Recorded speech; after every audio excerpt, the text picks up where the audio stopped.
Views and opinions of the hosts and guests are their own and do not necessarily reflect the views of the management and staff of Guardian Radio.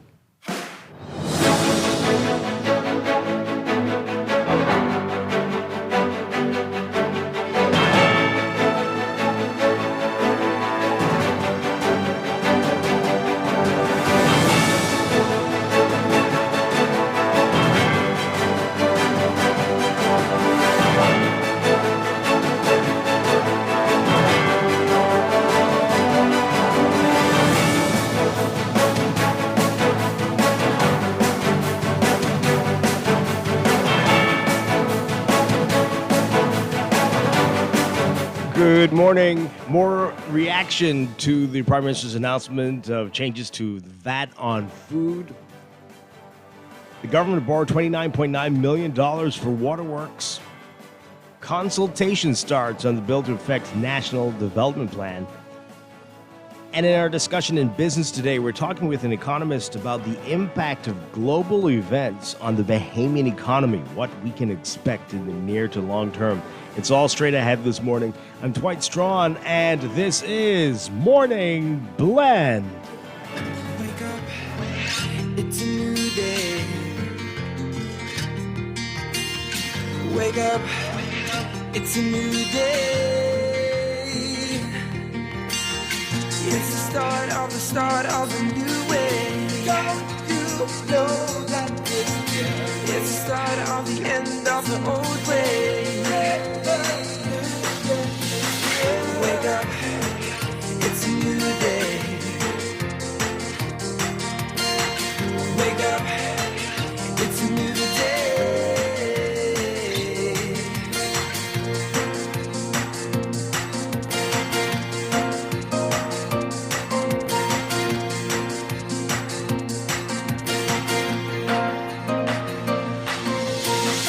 Wake up, it's a new day. Wake up, it's a new day. Wake up, wake up. Wake up, it's a new day. Wake up, it's a new day. It's the start of a new way. Don't you know that it's the start of the end of the old way. Good morning again, Bahamas. It is Wednesday, January 14th, 2026. This is Morning Blend on Guardian Radio 96.9. Again, I'm Dwight Strachan. In a moment, Chester Robards will be joining us. That's all straight ahead, but first, it's time for the overnight, the latest breaking news from while we're sleeping, and the top national and international headlines this morning.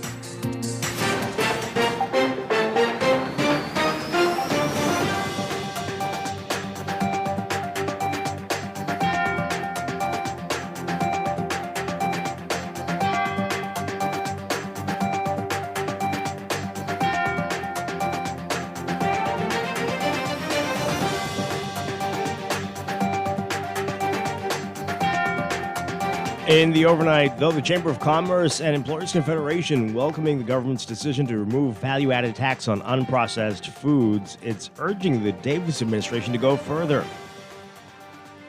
Chamber Chairman Don Williams saying in a statement last night, quote, while this announcement represents a meaningful start, it should be viewed as part of a broader cost of living and cost of doing business strategy. The Chamber continues to encourage the government to consider extending VAT relief to other essential items, particularly hygiene products and medication, to further ease the burden on households and complement the reduction on unprocessed food items. In a national address on Monday, Prime Minister Philip Davis announced that effective April 1st, the government will remove VAT on all food sold in food stores, saying that it would apply to fresh fruit and vegetables, baby food, lunch snacks, frozen food, and other groceries, except for prepared meals sold hot or ready to eat. It came just 1 year after government reduced VAT on those same items from 10 to 5%. The Chamber's Chair Williams saying that this is a positive step that should increase consumer purchasing power. He also praised the government's decision to implement the policy in a phased approach, which will allow retailers time to reconfigure their items. Meanwhile, F&M leader Michael Pintard saying that the reduction was a shameless campaign designed to distract Bahamians from the real cost of living. Pintard, in a release to the media, said, quote, with only months left in a 5-year term and in the face of his immediate political retirement, Prime Minister Davis delivered a national address that relied more on performance than proof. What was presented as reassurance amounted instead to smoke and mirrors, a package of shameless campaign cuts designed to distract a frustrated and increasingly impatient nation rather than confront the real cost of living pressures Bahamians face every single day. The government is looking to borrow nearly $30 million from the Caribbean Development Bank to fund Phase 2 of the Water and Sewerage Corporation's Water Supply Improvement Project. Minister of State Leon Lundy, who has responsibility for the Water and Sewerage Corporation, brought the resolution to the House of Assembly to borrow up to $29,933,000. That amount, along with $17.06 million in funding from the government and WSC, would be used to finance the installation of 48 miles of new water mains on New Providence, Abaco, Andros, Crooked Island, and Eleuthera, as well as 6.8 miles of water mains and the construction of a reverse osmosis desalination facility on Rum Cay. Public consultation has begun in the Draft Planning Institute of the Bahamas Bill 2025, which would establish an institute and governing board to develop and implement the Bahamas National Development Plan. That draft bill forms part of the national effort to strengthen long-term development planning and to ensure that public policy reflects the priorities and perspectives of the Bahamian people. That's according to the executive director of the NDP Secretariat in a press release. It noted that the legislation would do this by supporting coordinated planning, accountability, and long-term national development outcomes. Work on the National Development Plan began in 2014, with the plan drafted in 2016 to establish a framework for sustainable national development. The board's functions as laid out in the draft bill would include initiating and coordinating government planning for the development of the country, monitoring the implementation of the plan, and overseeing the general administration and financial obligations of the Institute. Members of the public, civil society organizations, and stakeholders are asked to review the proposed legislation and submit feedback during the consultation period, which began yesterday. A corrections officer arrested on drug possession charges after police allegedly found marijuana and cocaine when they searched his home. Prosecutors allege that 41-year-old Jonathan Minnis of White's Lane was found in possession of an ounce of marijuana and 1 gram of cocaine on January 9th. Minnis, represented by Joel Seymour, pleaded not guilty at his arraignment before Magistrate Lennox Colby Sr. His bail was set at $5,000, and he has to sign in at the Wolf Road Police Station twice a week until his trial is concluded. Minnis' trial is scheduled for February 26th before Senior Magistrate Raquel Williams. And a 23-year-old woman remanded to prison Tuesday after she faced multiple charges stemming from a shooting on January 4th. Amelia Charlton of Wilton Street made her initial court appearance before Magistrate Lennox Colby Sr. on charges of attempted murder, possession of a firearm with intent to endanger life, and causing damage. It's alleged that Charlton, while armed with a shotgun on January 4th, fired at Alicia Feast and Kamaya Cash. She's also accused of causing $900 in damage to Feast's vehicle. Charlton, who was represented by Mark Penn, was not required to enter pleas to the charges as she will stand trial in the Supreme Court. Overseas, Greenland at the center of a geopolitical storm as U.S. President Donald Trump is insisting he wants to own the island. And the residents of the island's capital say it is not for sale. Trump says he wants to control Greenland at any cost, and the White House has not ruled out taking the island by force. U.S. Vice President J.D. Vance will meet Denmark's foreign minister and his Greenlandic counterpart in Washington today to discuss the Arctic island, which is semi-autonomous, a semi-autonomous territory of the United States' NATO ally, Denmark. Ahead of the meeting, France's foreign minister denounced what he described as U.S. blackmail over Greenland in the latest sign of irritation among America's allies. Greenland's Prime Minister Jens Frederik Nielsen telling a news conference in the Danish capital of Copenhagen on Tuesday that, quote, if we have to choose between the United States and Denmark here and now, we choose Denmark, we choose NATO, we choose the Kingdom of Denmark, we choose the EU. Asked later Tuesday about Nielsen's comments, Trump replied, quote, I disagree with him. I don't know who he is. I don't know anything about him, but that's going to be a big problem for him.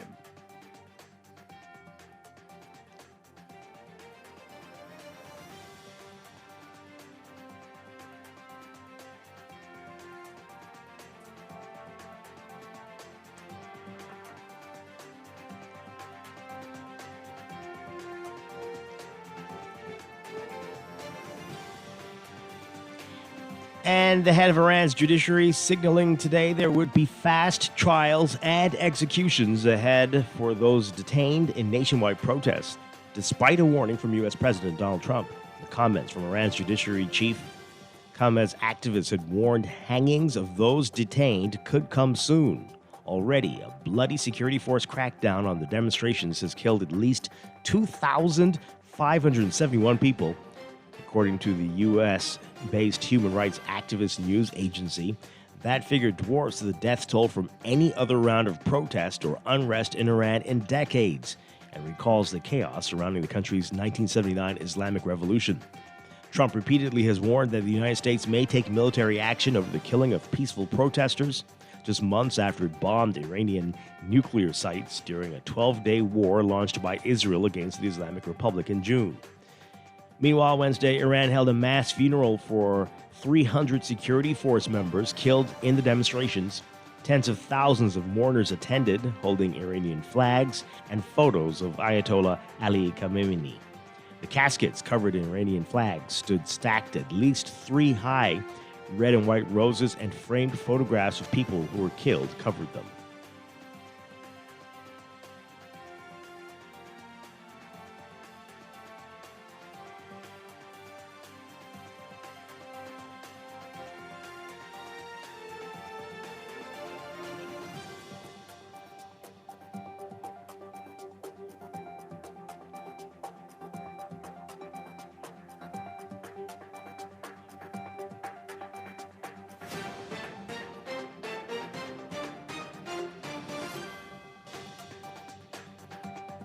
And as Canadian Prime Minister Mark Carney arrives in China on Wednesday, his hosts see an opportunity to peel the longtime U.S. ally away from their rival, at least a little bit. China's state media is calling on the Canadian government to set a foreign policy path independent of the United States, what it calls strategic autonomy. Canada has long been one of America's closest allies geographically and otherwise, but Beijing is hoping that President Donald Trump's economic aggression and now military action against other countries will erode that long-standing relationship. The government bristled at former U.S. President Joe Biden's efforts to strengthen relations with Europe, Australia, India, Canada, and others to confront China. Now it sees an opportunity to try to loosen those ties, though it remains cautious about how far that will go. Carney, for his part, has focused on trade, describing the trip to China as part of a move to forge new partnerships around the world to end Canada's economic reliance on the American market. Trump has hit Canada with tariffs on its exports to the United States and suggested that the vast resource-rich country could become America's 51st state.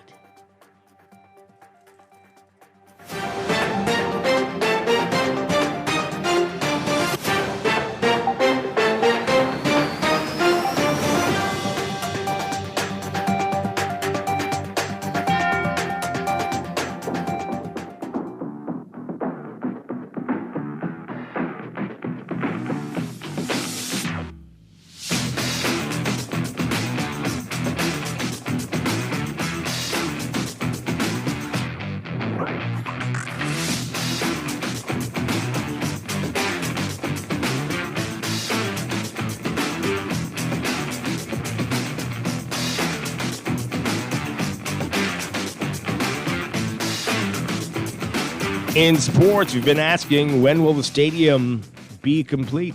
Well, ongoing repairs at the Thomas A. Robinson National Stadium spanning the last 2 years. And according to Minister of Youth, Sports and Culture, Mario Bolag, they're expected to climax by mid-June this year. The National Stadium has undergone renovation dating all the way back to the latter part of 2023. The multi-million-dollar project is being funded by the People's Republic of China, which gifted the venue to the Bahamas in 2012.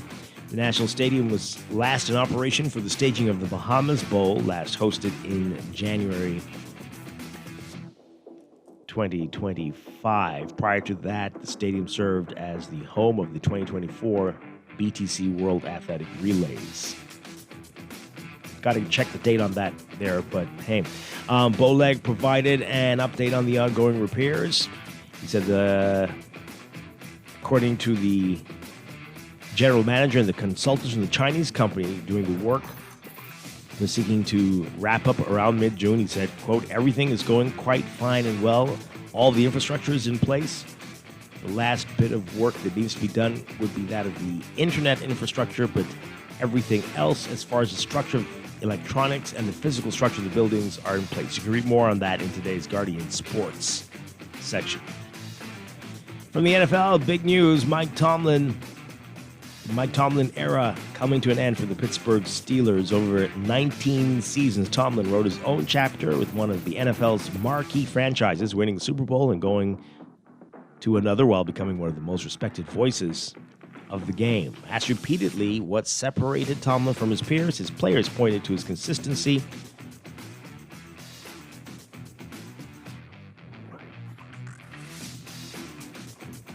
The 53-year-old Tomlin won 193 regular season games in Pittsburgh, tied with Hall of Famer Chuck Noll for the most victories in franchise history.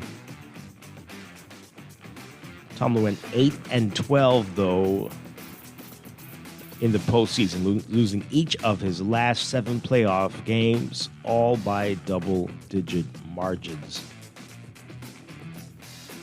Final came Monday night when the AFC North champions squandered some early momentum before getting drilled 30-6 by Houston Texans, the most lopsided home playoff loss in team history. Tomlin had 2 years left on the contract extension he signed in 2024, with the club holding the option for 2027. Should Tomlin want to return to coaching in the end, his contract with the Steelers expires, the club could seek compensation.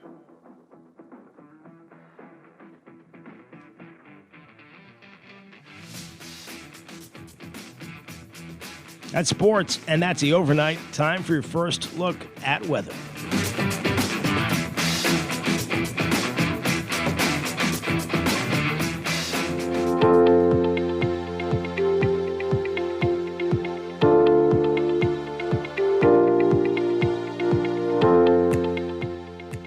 Your first look at weather brought to you by Star General. We've got a remnant frontal boundary situated near the northern Bahamas. That's going to create some unsettled weather, mainly for the northern islands today, while weak surface troughing triggers light shower activity across portions of the central Bahamas. Winds will remain moderate to locally fresh across most of the country. Got a strong cold front coming in. We're going to tell you about that in our next weather check. But for today, there is a moderate risk of rip currents across Atlantic waters. Swimmers are advised to remain near shore. And there's a slight risk of rip currents on sheltered waters around the country. There is marginal risk of localized flooding across portions of the northern Bahamas during heavy or prolonged rainfall, especially in flood-prone or low-lying areas. Your forecast for today for the extreme northern islands, mostly cloudy today through tonight, a 30 to 50% chance of widely scattered showers and the chance of isolated thunderstorms. Winds south to southwest at 10 to 15 knots, increasing to 15 to 20 knots towards evening, while settling southwest to west. For the rest of the northwest Bahamas and the central islands today, look for a mix of sun and clouds, becoming partly cloudy to fair tonight. A 10 to 20% chance of showers for the northwestern islands, 20 to 30% chance for the central islands. Wind southeast to south at 10 to 15 knots. And for the southeastern islands today, partly sunny, becoming mostly fair tonight, a 10% chance of showers, winds east to southeast at 10 to 15 knots. High temperatures today, we're looking at highs in the low to mid 80s across most areas. It's around 27 to 28 Celsius. Overnight lows tonight in the upper 60s for the extreme northern islands, around 20 Celsius. and the low 70s for the rest of the country, about 72, 73 Fahrenheit, 22, 23 Celsius. That's your first look at weather this morning. We'll have your extended outlook, more on that cold front coming up. This weather check brought to you by Star General Insurance, made simple.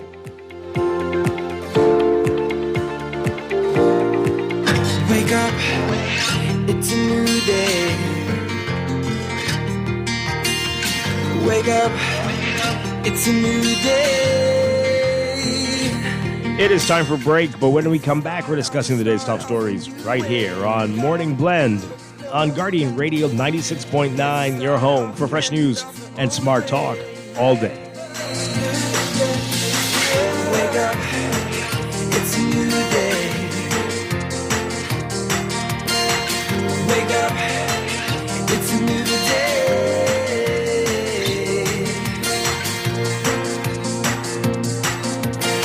Looking to elevate your gadget game, or a tech trouble simply slowing you down? Escape to a world of innovation at Custom Computers, your go-to store for the latest cutting-edge tech. Whether you need to upgrade your life with the best from Apple and Windows, or your device needs a little TLC, the Custom Computers Know-How Store is the destination for unbeatable expertise and quality repairs. With 2 convenient locations, there's a Custom Computers near you on Patton Street in Palmdale and Caves Village, or call 396-1100.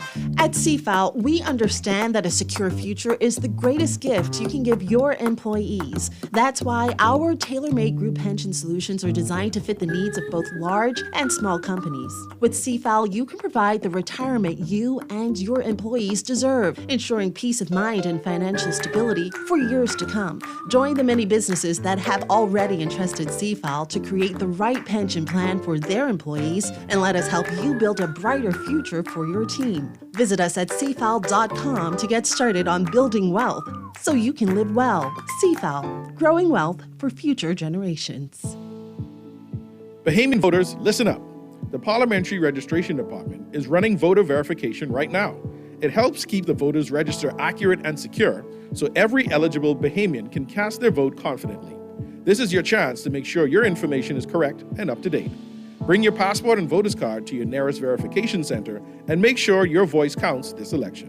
One Bahamas, one vote, verified. At Cleveland Clinic, care is everything. So when your primary purpose is to care for the world, you'd start with your community until you're accessible anywhere. You make complexities your specialties and put compassion before anything else, all to redefine what's possible. For everyone, everywhere. For every care in the world. Cleveland Clinic. No one likes a fender bender. Oh, man. From a little scratch to a full mashup, NUA Insurance has got you covered with auto insurance tailored to fit your needs and budget. For affordable rates with free on-site accident assistance, visit us online or in branch and just ask us. NUA Insurance. Ask us, because we've got you covered. Mom, the Christmas cookies are ready. We leave them right here under the tree for... For Santa or for CIBC Caribbean? 'Tis the season for dreams to come true. Whether it's a house, land, vehicle, or upgrading your home, CIBC Caribbean can support your dreams with the financing you need. Enjoy incredible cashback deals with mortgages and land loans. Plus, your approved loan gives you a chance to win up to US $5,000. Apply now at www.cibccaribbean.com/sweeten the season. Terms and conditions apply. Wake up, it's a new day. Wake up, it's a new day. It's the start of a new way. Don't you know that it's the start of the end of the old way. Wake up, it's a new day. Wake up, it's a new day.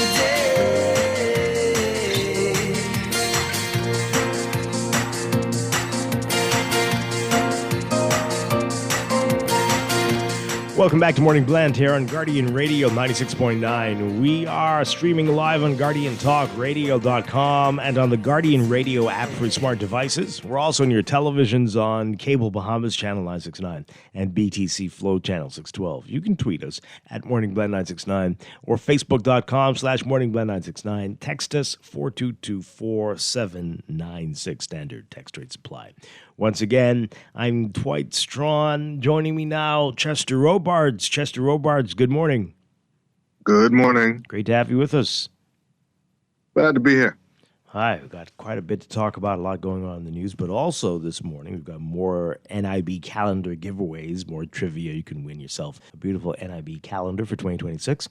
In business, we are going to be talking with economist Rupert Pinder. He has a very interesting perspective on global events. We have a lot going on in the world, lots of threats flying around, lots of countries rattling sabers and puffing up their chests and stuff, and it's going to have an impact, and it might already be. We're going to talk about that, the impact of global events on the Bahamian economy, and other things that he's concerned about. We're going to get into all of that this morning. That's all ahead on this Wednesday morning. But right now, let's talk about what else is in the news.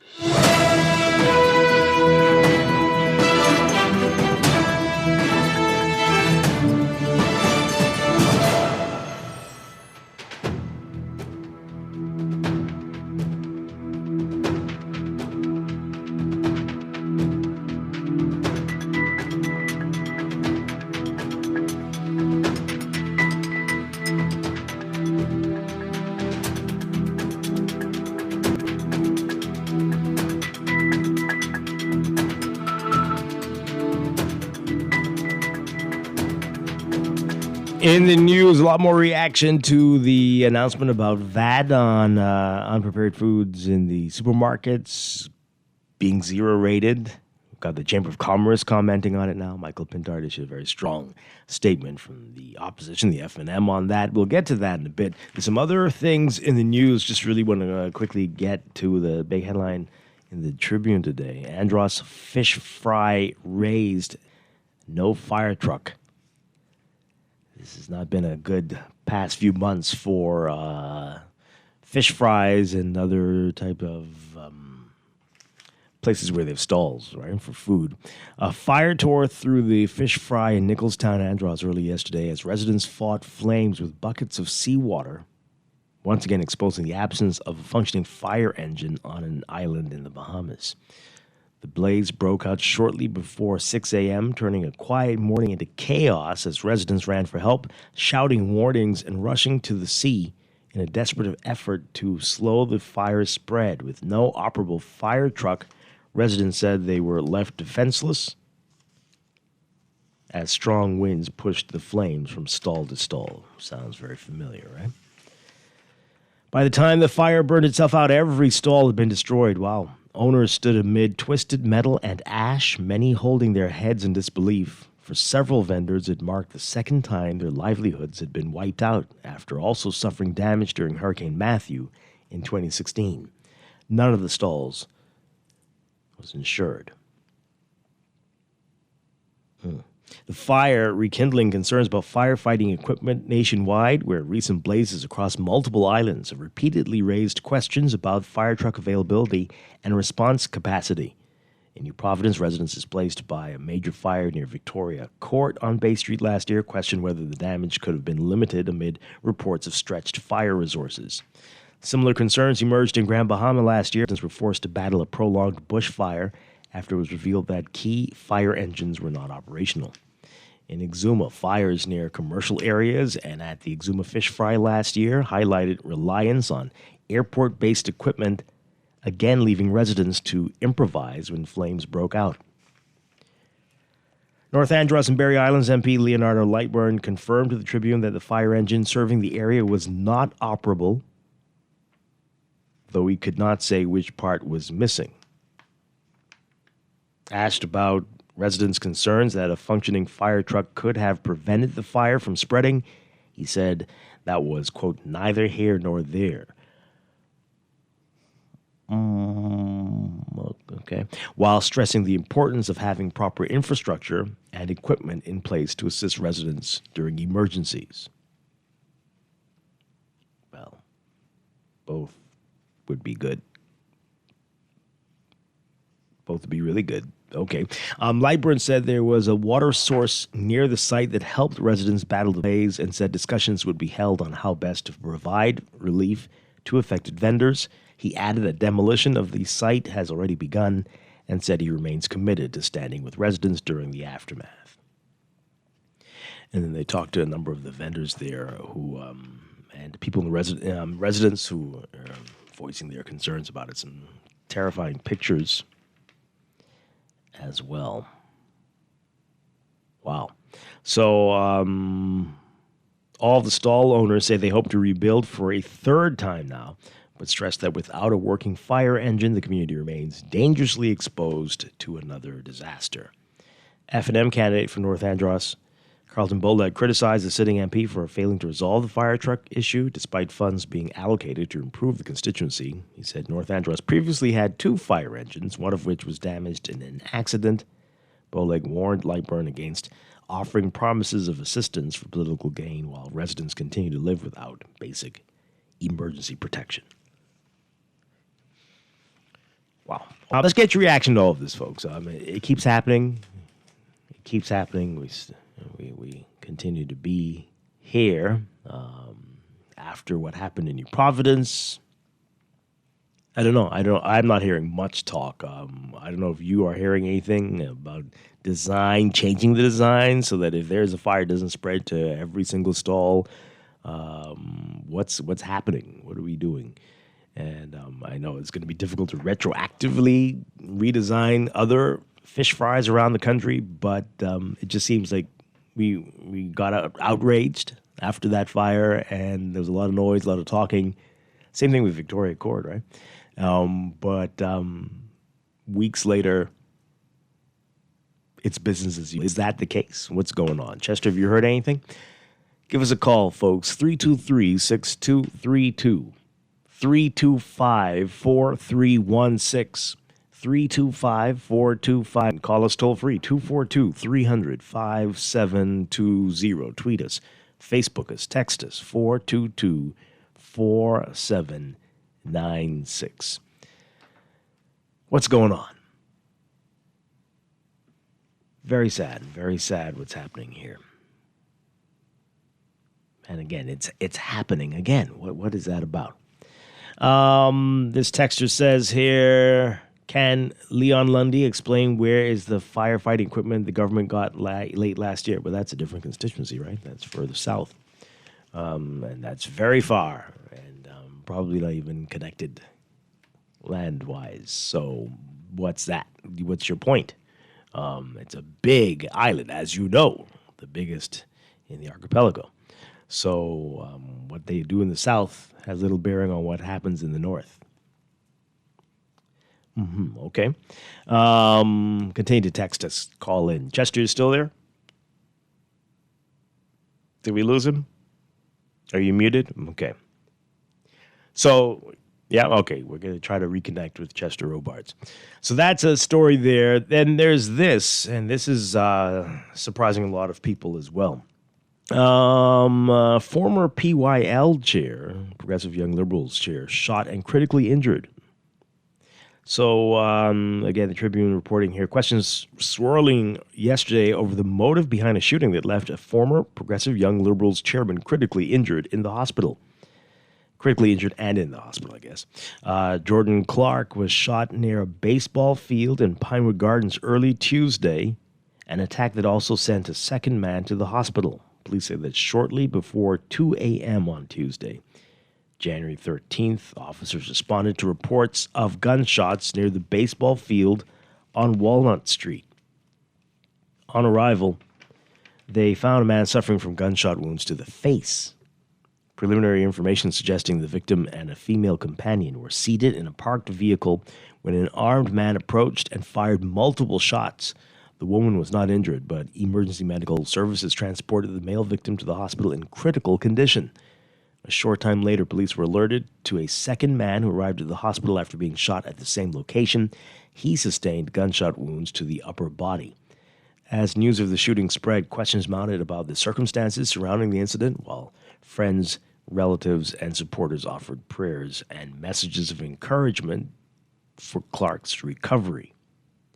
President of the FNM's Torchbearer Youth Association, Xavier Knowles, said the organization was deeply concerned by the attack. Supporters of the Progressive Liberal Party also expressing solidarity. Wow. Okay, well, we pray for everyone's recovery there. That is some scary stuff as well. Call in, folks, 323-6232, 325-4316, 325-4259. Tweet us, Facebook us, text us, 422-4796. More of your text messages getting in. We got this one here saying, I guarantee of these stalls was built to code, that none had fire extinguishers on premises, and that they were all too close. Again, a major code issue. Yeah, well, again, we were talking about this after the blaze here at the Arawaki fish fry, and all those things were brought up. And we're told that when they rebuild on that western end there, it'll be a different story. We're told, but there's been little talk, or at least I'm not hearing it. Are you hearing it? And again, we need to look at all the others around the country. Are we doing that? Or are we just waiting for all of them to burn down? Yeah? This texter says here, nothing works in the country. Please ask Cable Bahamas why cable and internet in the West was off from Saturday up to this morning. Have you called them? Have you called to find out what's going on? If you're paying for that, you better actively try to figure it out. This person says here, as a farmer, please find out if the VAT-free fruits and vegetables only goes to imported produce.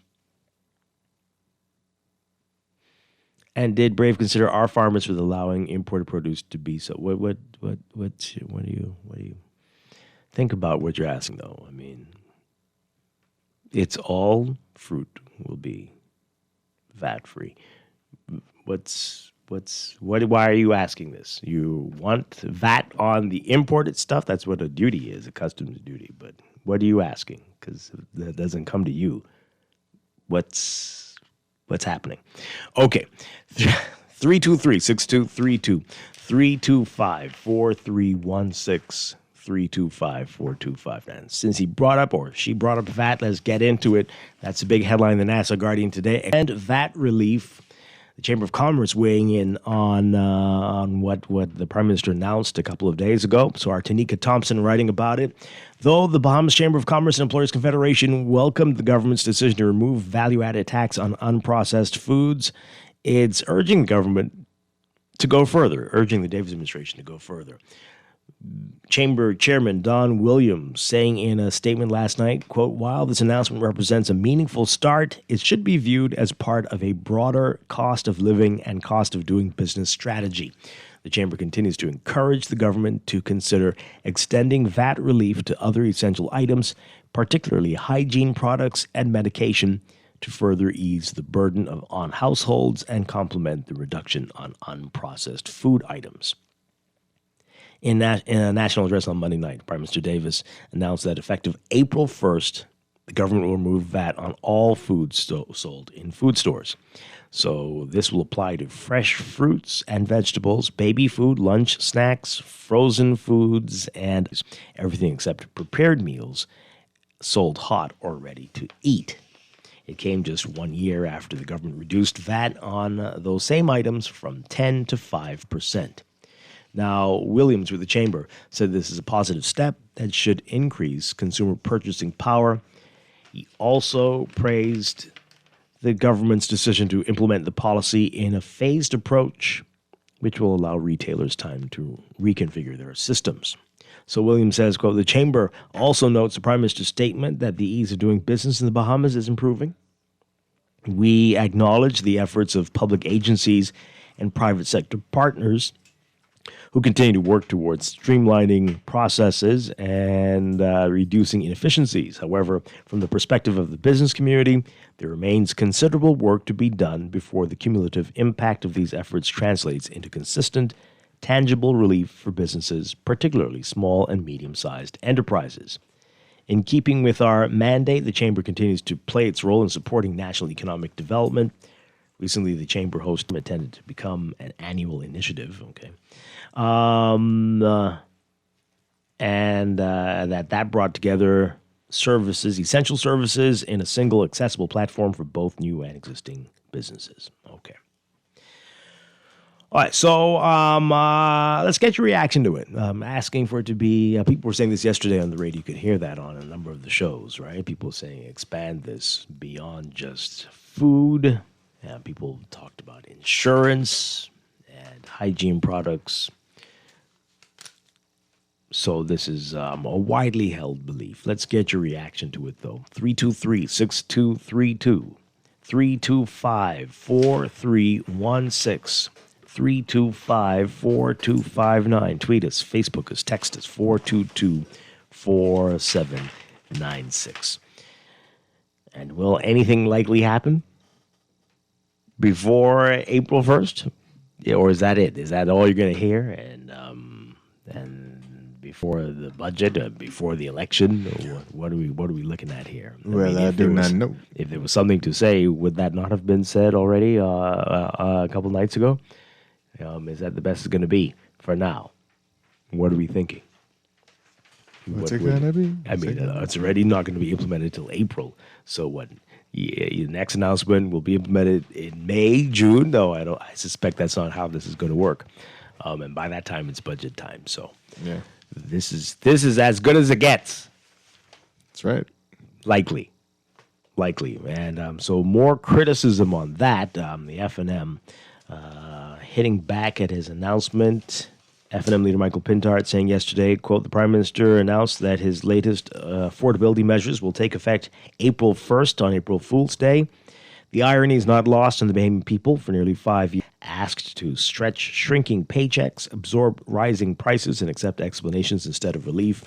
Now, with an election on the horizon, this government suddenly discovers urgency. If these measures were truly essential, Bahamians would not have had to wait almost 5 years to see them. In the House today, the Prime Minister, though, defended the move, and others as well. All right, so what are we thinking here? That see how much VAT I paid on this super value receipt. This is from when?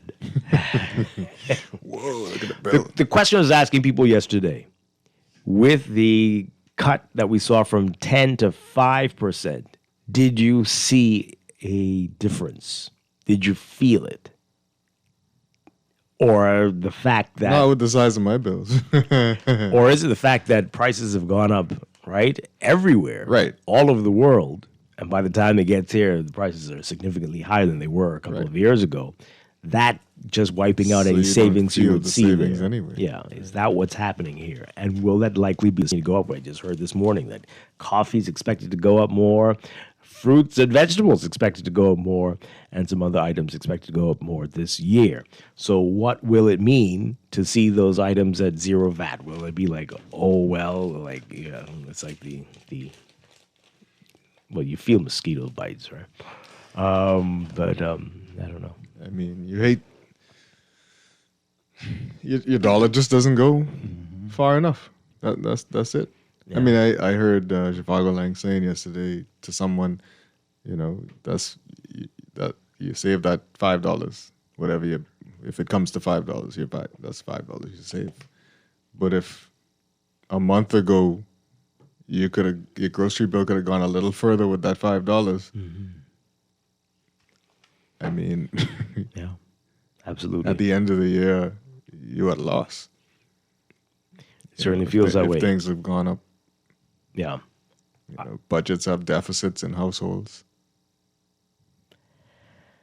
Yeah, I know that there have been some cuts to duties, and I can say that with certain things, yes, you see the price has not gone up. In many ways, the price has gone down, and I applaud some of the grocery stores. They're bringing in some other brands we've never heard of before, and some grocery stores are empty.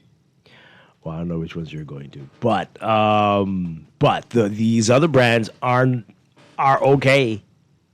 Some of them are pretty good, actually. So that's been good, and they've been saving in that regard. You might not be able to get the thing that you normally get because the price is still high, but the alternatives are there, and that's good. But I really can't say that you feel the VAT elimination or the reduction. Can't say that so much. But when it's duties, you do feel it a little more. Yeah. You do feel it, especially if you're with if it's responsible grocery store that will pass the savings on to you. If it's passed on, yeah, and that's a big if, right? There's some that do better than others, and I don't know if anyone's going around to really check and see. Well, especially the if Prime Minister said there have been more people hired to go around and check and see. Okay. So we wait and see if there's more check and see. What are they really checking to see, though? They're still focused on breadbasket items, or are they checking to see that, hey, this duty has gone down from 25 to 5%, and yet this price is the same as it was last year? Right. They're looking at that? I hope so. Yeah, right. I mean, that should be what they're looking at. Okay. Caller, what say you? Good morning. You're on the air. Morning to both of you. Hi. Good morning. I don't know how much you feel $5. Maybe some people do feel it, and when you manage your budget, you may see it, but feeling it, I don't know about the feel. I think you may see the numbers in your ledger if you are managing your budget, but feeling it, depending on what you could afford to buy, I don't know how much the feeling is there. But I spend $100 and I just save $5. I don't know how much you feel that, but I think this VAT elimination move, this is an election, and expect things like this to happen. An appeasement exercise. This is basically what we do just about every time when there's an election coming around. You have to give the people something to believe they feel. But feeling, no. But I would like to comment on the first murder of the year and the attempted murders that are occurring. They seem to be domestic related. Have you noticed that? And I don't know. What do you mean when you say that? Well, when you're going to find someone in a hotel room, normally you don't rent a hotel room for you to be in alone, right? Domestic is an interesting way to put it. People know each other. That's what you mean. You're right. But that's almost always the case in the Bahamas, right? Thankfully, you are not murdered by people you don't know here often. But sometimes it might not be the person that it might be the person you don't know. There's the person who knows the person that you were with. Right. But it's not random. Let's put it like that. Yeah. Careful, the kind of people that we associate with, we just seem to just like to hook up a lot, man. Okay. You got somebody you're going to be with, stay with that person for the rest of your life if you could. All right? Sure. Okay. Yeah, I hear you. But some dating advice for you out there in the public? Even if you're not, there's no reason to kill people for that. No. Right? Correct. Okay. Wow. Okay, so this text is coming back. This is the farmer who texted earlier. I'm not getting something that you're trying to, or one of us is not on the same page, clearly. So you're back with the text. Did Brave Davis consider local farmers while removing VAT on imported fruits and vegetables? Yes or no? The VAT has been removed. What is it to you if there's VAT on? What are you saying? There should only be VAT on imported? Why would you do that? Do you want VAT or do you not want VAT? Or do you? Again, is that the question? Do you want VAT on you imported want items? Duties to be higher on imported fruits and vegetables. That's what you're saying? Is that what you're saying? And you can make a case for that, right? Because you're growing sufficient for the population. Typically how it is. Right. If you're growing sufficient. Are you? Is that what you're saying? Be specific with us. What do you grow? And you're hoping that competing farmers from outside the country, there would be duties added. Is that what you're saying? Because the VAT, what's that got to do with you? Anyway, another one. Price control officers hired will be getting paid off the backs of taxpayers for doing nothing, just like the extension officers who are hired for a vote while getting paid for doing nothing. Okay, something's going on. I'm not sure what's happening, but maybe I know you say you're a farmer. I hope you're not in the sun too much. Anyway, administration, came in and reduced VAT from 12% to 10%, but added it back onto breadbasket items.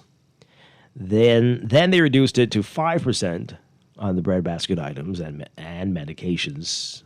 It's 5 or 10%. It's 10. What medications? Medications. They didn't reduce medications, did they? I don't recall that. Anyway, now they returned VAT to a 0 rating on breadbasket items. No, not just breadbasket items. All food, all unprepared food in the supermarket, not just breadbasket items.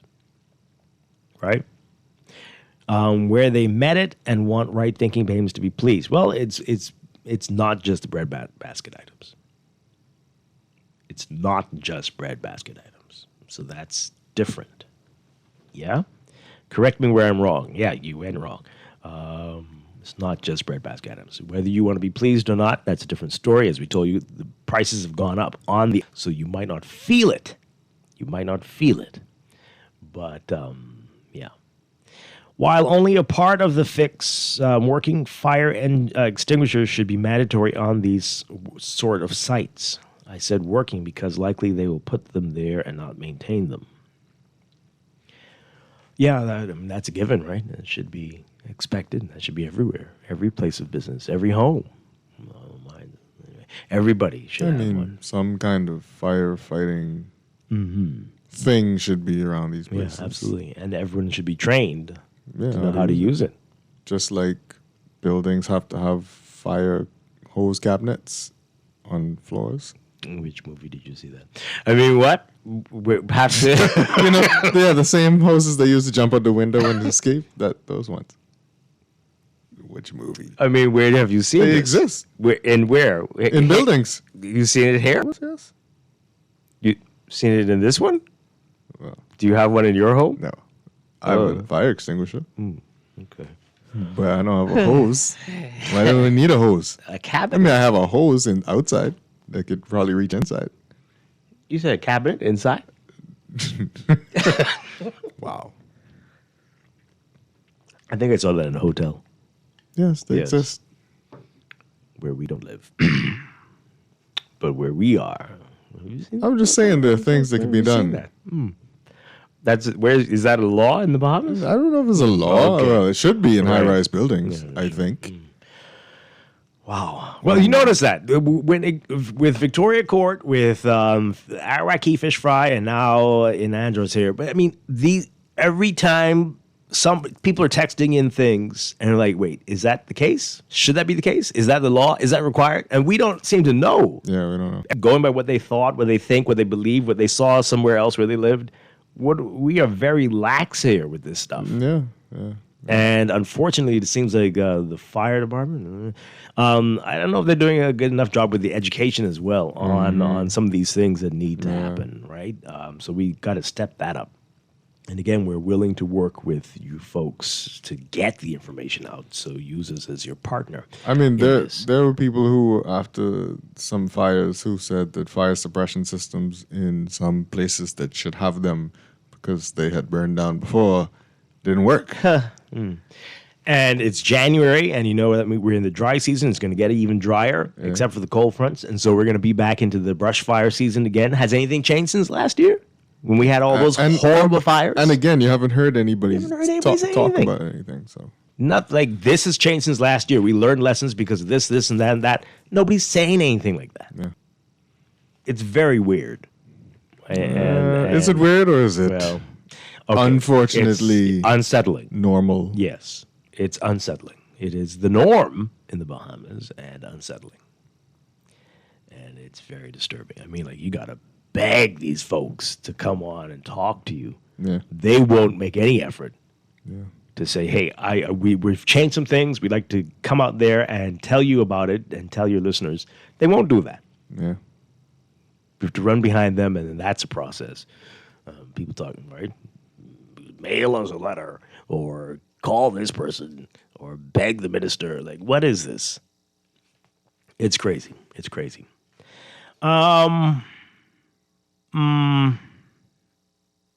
This is a random text. I'm supposed to know what you mean. I'm not going to read this, but okay. This is about something we were talking about yesterday. Oh. But where is that coming from out of nowhere? This person says there is a proliferation of these structures all over the place. Is this for today's show? Yeah, okay. I passed UB for the first time in months and was shocked to see permanent shanty structures on the Nassau Street side.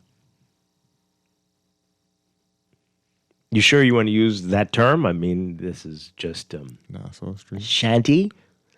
I mean, they got a lot of little rickety-dickety they're talking about the place where people sell houses. stuff? I don't know what they're talking about, but shanty. That's not that area is called Baintown, and I don't know if you're trying to suggest Baintown as a shanty town, but okay.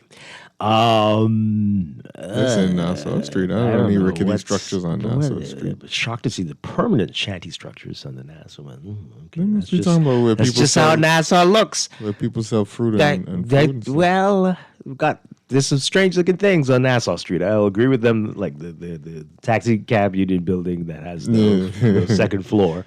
That's two of your haunted Nassau tour. That could be a shanty structure, but I'm not sure where you're going with this. The place needs a lot of work. We've got to fix up our city. Of course, it's a very haphazard thing. Who's responsible for what? Don't get me started. Yeah, please don't get me started. Did you roll your eyes? I did. Did you see it? Wow. I think they saw you in Texas. What was that? You roll your eyes at me because I'm about to go on a rant about local government? Or should you be rolling it at these politicians who keep promising it and do nothing? Both of you know. Okay. So the text goes on to say, what are the Prime Minister, Minister of Finance, Minister of Works? Well, they say min. So you mean minister or ministry? Well, all of them. Town planning and the police commissioner doing. Every year, this gets worse. Soon, the entire island will look like a shanty village. Well, Charles is now a target. Prince Charles Drive or the king? What are you talking about? What's happening? Somebody with responsibility do something. So, do you actually mean King Charles? Prince Charles is now a target. Somebody with responsibility do something. For what? What's going on here? Shanty buildings? You want the king. Oh, boy. Here we go. Wasn't it just majority rule day? Are we still talking foolishness? I don't understand. They talking about the street. No, I don't think so. I don't think so. Because it ends with somebody with responsibility do something right after they mention Prince Charles. And I don't know what they said. Target. What are they saying? Shanty buildings on Prince Charles Drive? Someone suggesting shanty buildings on Nassau Street, but I don't know where to find them. Unless they're talking about the food vendors. I don't know what's going on here. Okay. This texter says here he should never add to these items that were already VAT-free under the F in the first place. So again, it was only the bread basket items. Right. This was expanded to all food and other things, as you heard. Right. Lunch, snacks, baby food, frozen food, all that stuff. Not just bread basket items. So it's a bit different. Mm-hmm. For the people criticizing the move, even if the government offers free food at the stores, they will find fault when another group basically doubled the VAT. I wonder what these people would say then if they offered free food. Yeah, somebody would be upset, I'm sure. We've got a problem with everything. Bahamians are so gullible. VAT reduction right before election. Then once the election is over, VAT will return, probably even doubled. It's sad. Well, I don't think anyone's being gullible. Yeah, why are they What's gullible? that got to do with gullible? People see right through it. You think you're the smartest person in the world? Everybody knows what's going on. Exactly. So no one's and it's not gullible. like it's something we can choose. Oh no, I don't want this. You go to the food store. I don't want your free VAT. I want your VAT-free item. Give me my VAT. It's 10 cents. Put that on that.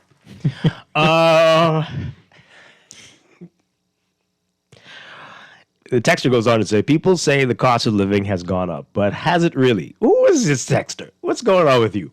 I was called for jury duty, and the bailiff said it's hard to find jurors. Then he said jurors get paid $15 a day. So I wonder does the government know the cost of living has gone up, or is it a hoax? Clearly, at $15 a day, they don't think so. Oh, I don't know if I like what's happening with your process of thinking things through Texter. You jump into you jump in like way over things to get to a conclusion. They want a salary for going on jury duty.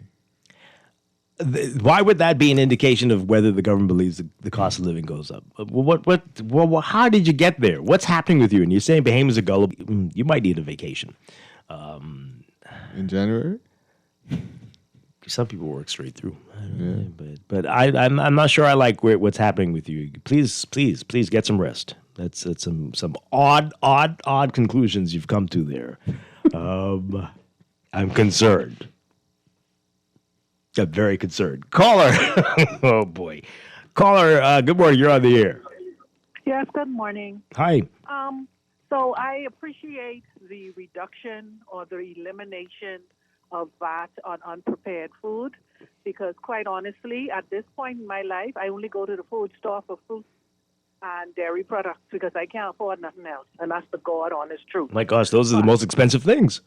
They are, but that's the only thing I could afford. Wow, okay. Right? Mm-hmm. But because that's what I eat, right? Mm. But one of the things that occurred to me is while we are all celebrating the fact that VAT has been removed from these products, what the business person who still has to do VAT reporting to the government of the Bahamas, because we haven't heard how the government is going to adjust to the fact that the business people who sell groceries or food products will not be paying VAT into the government anymore on those products. Now, customs duties is a whole different thing. But has the government, the Department of Inland Revenue, made the necessary changes so that the business person who has to deal with them it's a very aggravating process to deal with the Department of Inland Revenue. Have they indicated, and I hope they do it over the next 3 months or 4 months, to say how we are going to assist the people who get business licenses from us, the persons who must report VAT revenues to us, in facilitating an easier process for them, because that's not what we've heard so far. So well, actually, this might be easier because they have so many different levels in their stores, right? You got 10 here, 5 there, none there. I'm sure it's very confusing. But if it's all food now at zero, the only thing the VAT would be on would be cleaning supplies, that kind of stuff, houseware stuff, right? You still pay VAT on the service, right? You pay VAT. You pay when you import, you pay the shipper. That's VAT on that. Even though the product is the food, you pay VAT for the shipping. You pay VAT for the customs broker. You pay VAT for all of that. Okay, right? so let's go one at a time. So you mentioned the supermarkets first. Now, if you're bringing in things, that's a different story. I don't think there would be VAT if you buy only zero-rated items in the store, right? I don't think they can charge you. That's what you think. I hope. That's it, right? I never thought of that. That's a good question. Listen, we have very weird for real. And the food, I guarantee you, the business people will be complaining when you see April 1 rolls around. Well, they have some time to adjust, but they're not supposed to. If I only buy 5 items and there's no VAT on any of them, you can't charge me VAT at the end of that. Well, we will see. We'll see. I have so little faith right now because the Department of Inland Revenue is a you-know-what. And by the time you finish dealing with them, you're exhausted. But we'll see. Okay. Those are good questions. They do have a few months to get it together. Thank you very much. It's still going to be VAT on a lot of items sold at supermarkets, right? Yeah. And all those personal items and cleaning supplies, all that stuff. Again, they have to. I mean, when was VAT changed? The last time? It was just April last 1st, year, right? Wasn't it last year? Where they did the reduction to 5% of certain things. Yeah. Or was it start of the budget? So they had to last do it. Year. So then they have to go through. I mean, they do give these businesses work to do by. Every few months they've got to adjust these prices. Their systems. I don't think there would be VAT if you did. I hope they have an AI that could just go through their system. But this is the thing. You're supposed to put the price, including VAT, on the item. Right. And you're not seeing that because it's probably just a whole big headache. It keeps changing. Yeah. And and then that's another thing. You aren't really able to check to see if things have changed. Right. It's very hard. This is tough. Another call. Good morning. You're on the air. Yeah, good morning, Chester. Good morning, Dwight. How you guys doing? Doing well. Good morning. Good. Yeah, I listened to the Prime Minister's address in regards to reducing the VAT to 0% on food. But they should have done it across the board for restaurants as well. Because, if we're truly trying to, lower the cost of living, it would be nice if they removed the VAT on all food items. Huh.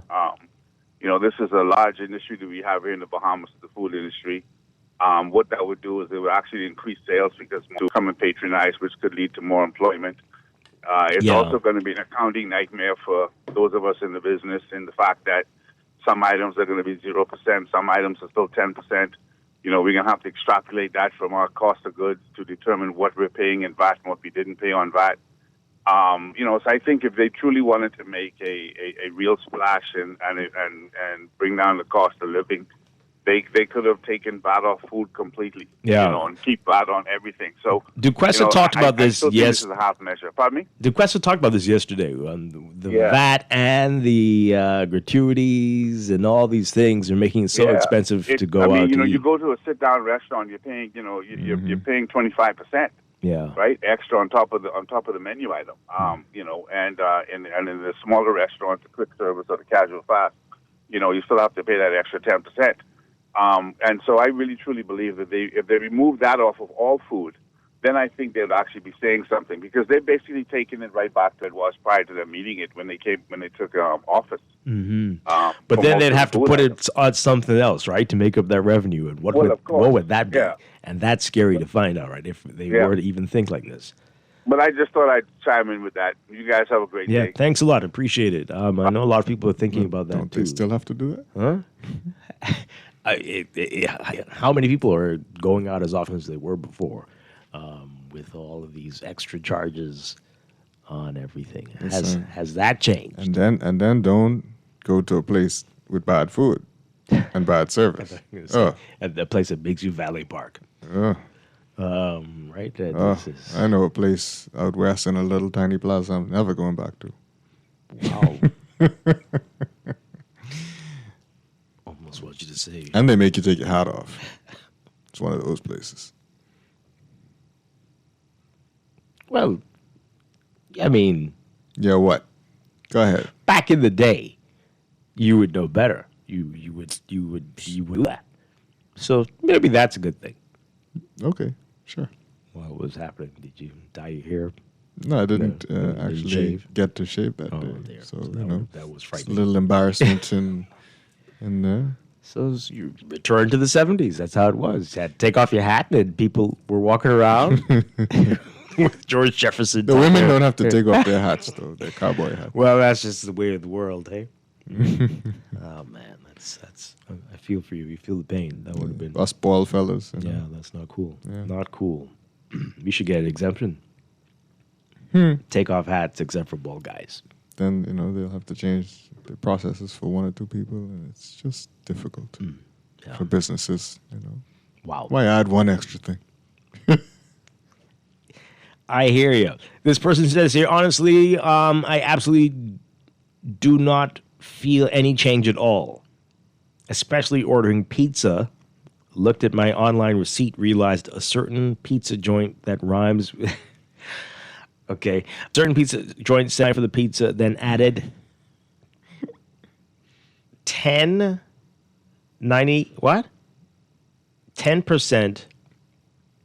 VAT. Then when I ordered something else, they added 10% VAT again to the complete total. Wait, no, hold on. What? No. They were charging 20% VAT as of today. So this is like the wild, wild west, people doing whatever. No. What? Wait, which pizza place rhymes with that? Rhymes with... Who's that? What? Oh, okay. Yeah. Okay. With the... No, I don't get it.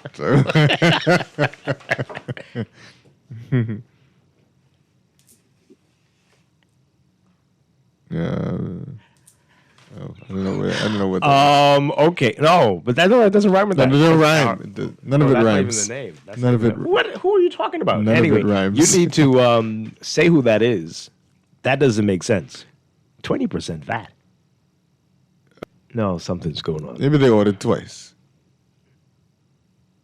No. You sure you're looking at that right? Okay. Did you notice every April Fool's Day we get fooled? Last year he did the same thing and everything went up except especially BPL. Remember his promises to give free electricity? Then your light went from 77 to 350. Well, okay. Y'all are being unfair. It was free below a certain amount. Right. But everyone did go up because they used more, which is true. But are your bills still crazy high, or have they gone back down? What do you see?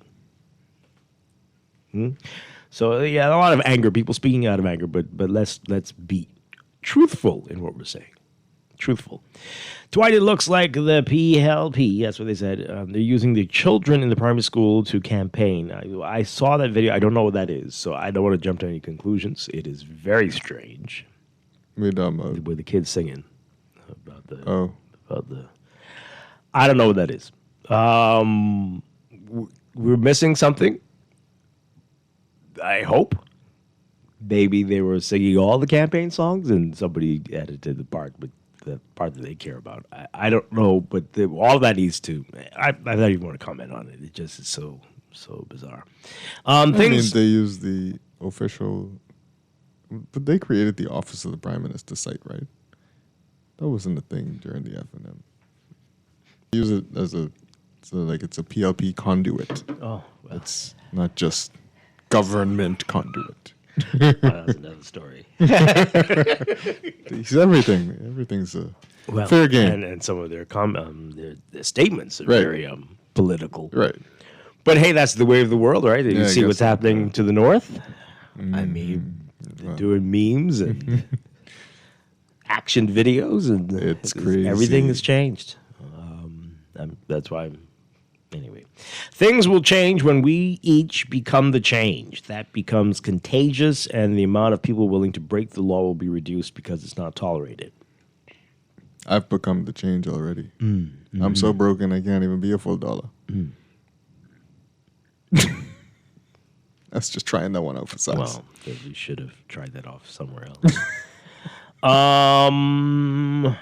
You should see the headquarters of the Bahamas Architecture Association on Nassau Street. It's a clapboard house.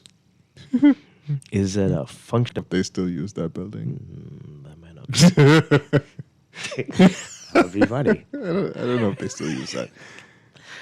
Oh, boy. But it is there. With the name on it, yeah. Yeah? Yeah. So they've abandoned it.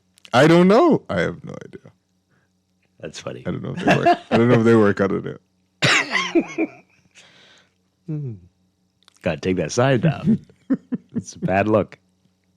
It's a bad look. Well, if the taxi cab union building could look like that, why not the Architecture Association? Why not? Would you want to catch a cab with somebody whose union office looks? Anyway, can we put a ban on people constructing stores on the strip of beach at Arawak Key? Stores, that's an interesting word you're using. You mean the shacks, the huts and stuff. Okay, right? Yeah. Someone was about to put up one big structure in the last administration that stopped. Wow. There was a time you could relax on that strip. Now there's a bunch of unregistered huts. How do you know they're unregistered? And they're selling the same blankety blank. Wow. Isn't that what they typically all do? What? When it's... I mean, all the souvenir stores downtown selling the same blankety blank. Okay. This farmer again. You're sitting behind the mic pretending to not know what local farmers are concerned about. I hope you soon get your ambassadorship. You're a very silly person. You've been in the sun too long. You're not making sense. Whether there's VAT on imported fruit or... that would be a nightmare for the stores. You want to ask if there's duty. You're suggesting they should put higher duties on imported fruit and vegetables. Again, I'm asking you, what do you grow so that people can know what you're talking about and agree that you have enough to supply the needs of the nation. I don't understand. Do you understand why a farmer is asking about VAT on fruits and vegetables? No. I don't get it. What's it to you? What's it to you? What's the actual concern? It's revenue for the government. But why are you asking about it? Explain yourself. We got to go to the news. This is Morning Blend on Guardian Radio 96.9. This is Guardian Radio 96.9 FM, streaming on GuardianTalkRadio.com and the Guardian Radio app, Nassau, Bahamas.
Welcome back to Morning Blend on Guardian Radio 96.9. We're streaming live on GuardianTalkRadio.com and on the Guardian Radio app for smart devices. We're also on your televisions on Cable Bahamas Channel 969 and BTC Flow Channel 612. You can tweet us at Morning Blend 969 or Facebook.com/Morning Blend 969. Text us 422-4796. Standard text rates apply.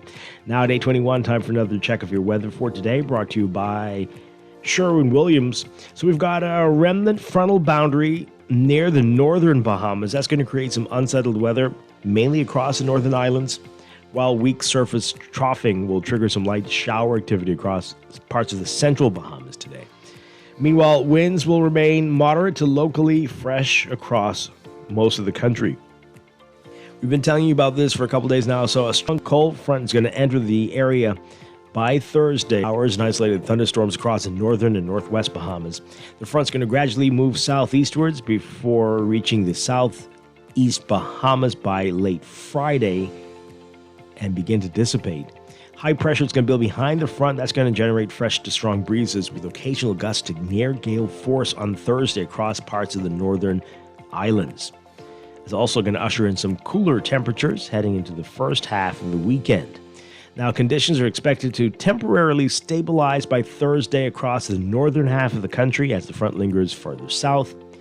But rain chances will increase again come Saturday into Sunday as troughing returns to the area, and a reinforcing cold front is forecast to move into the northern part of the Bahamas by early Monday.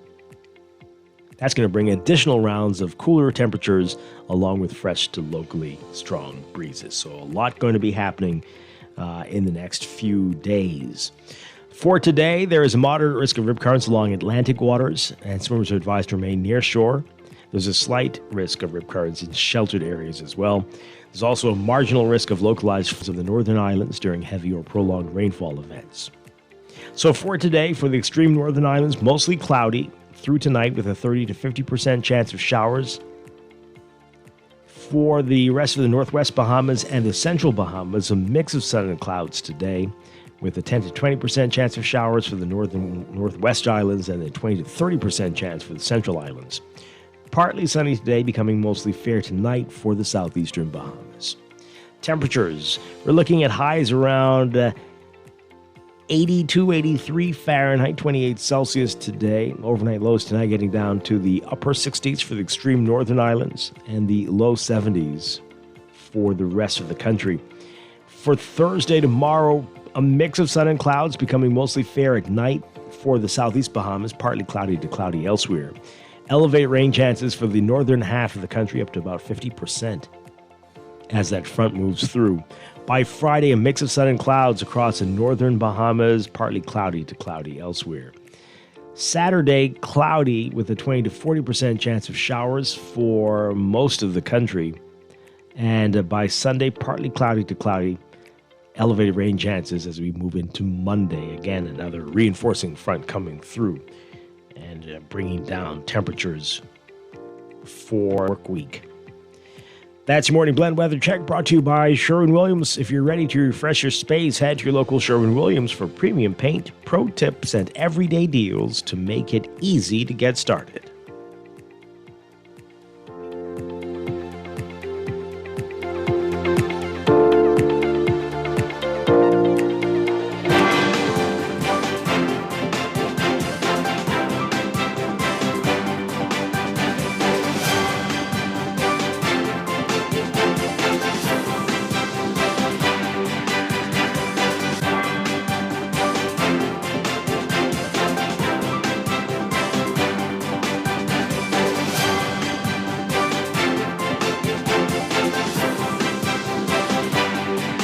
And time for traffic, brought to you by RBC. With RBC, your ideas happen here.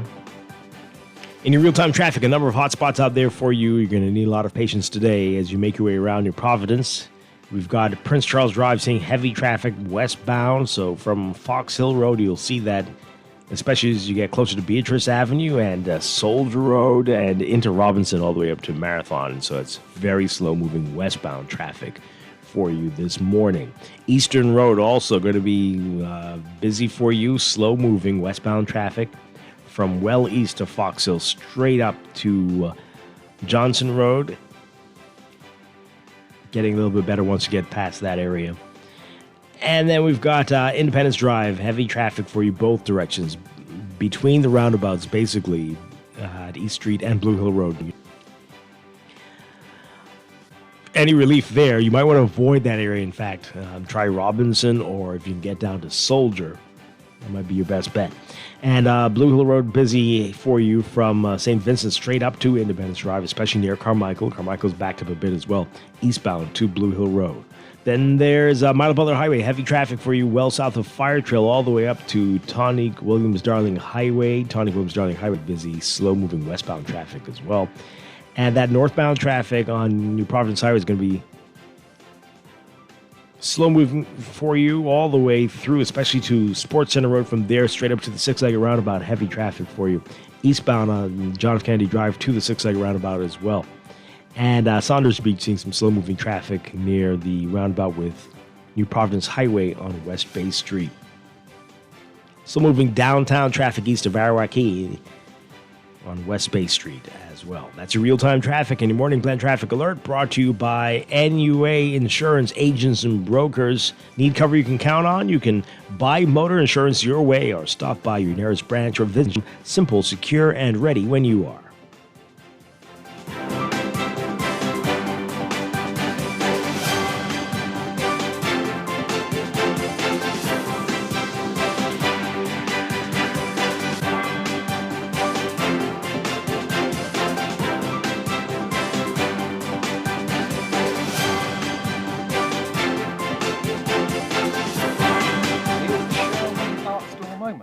Shelley and Dee Dee.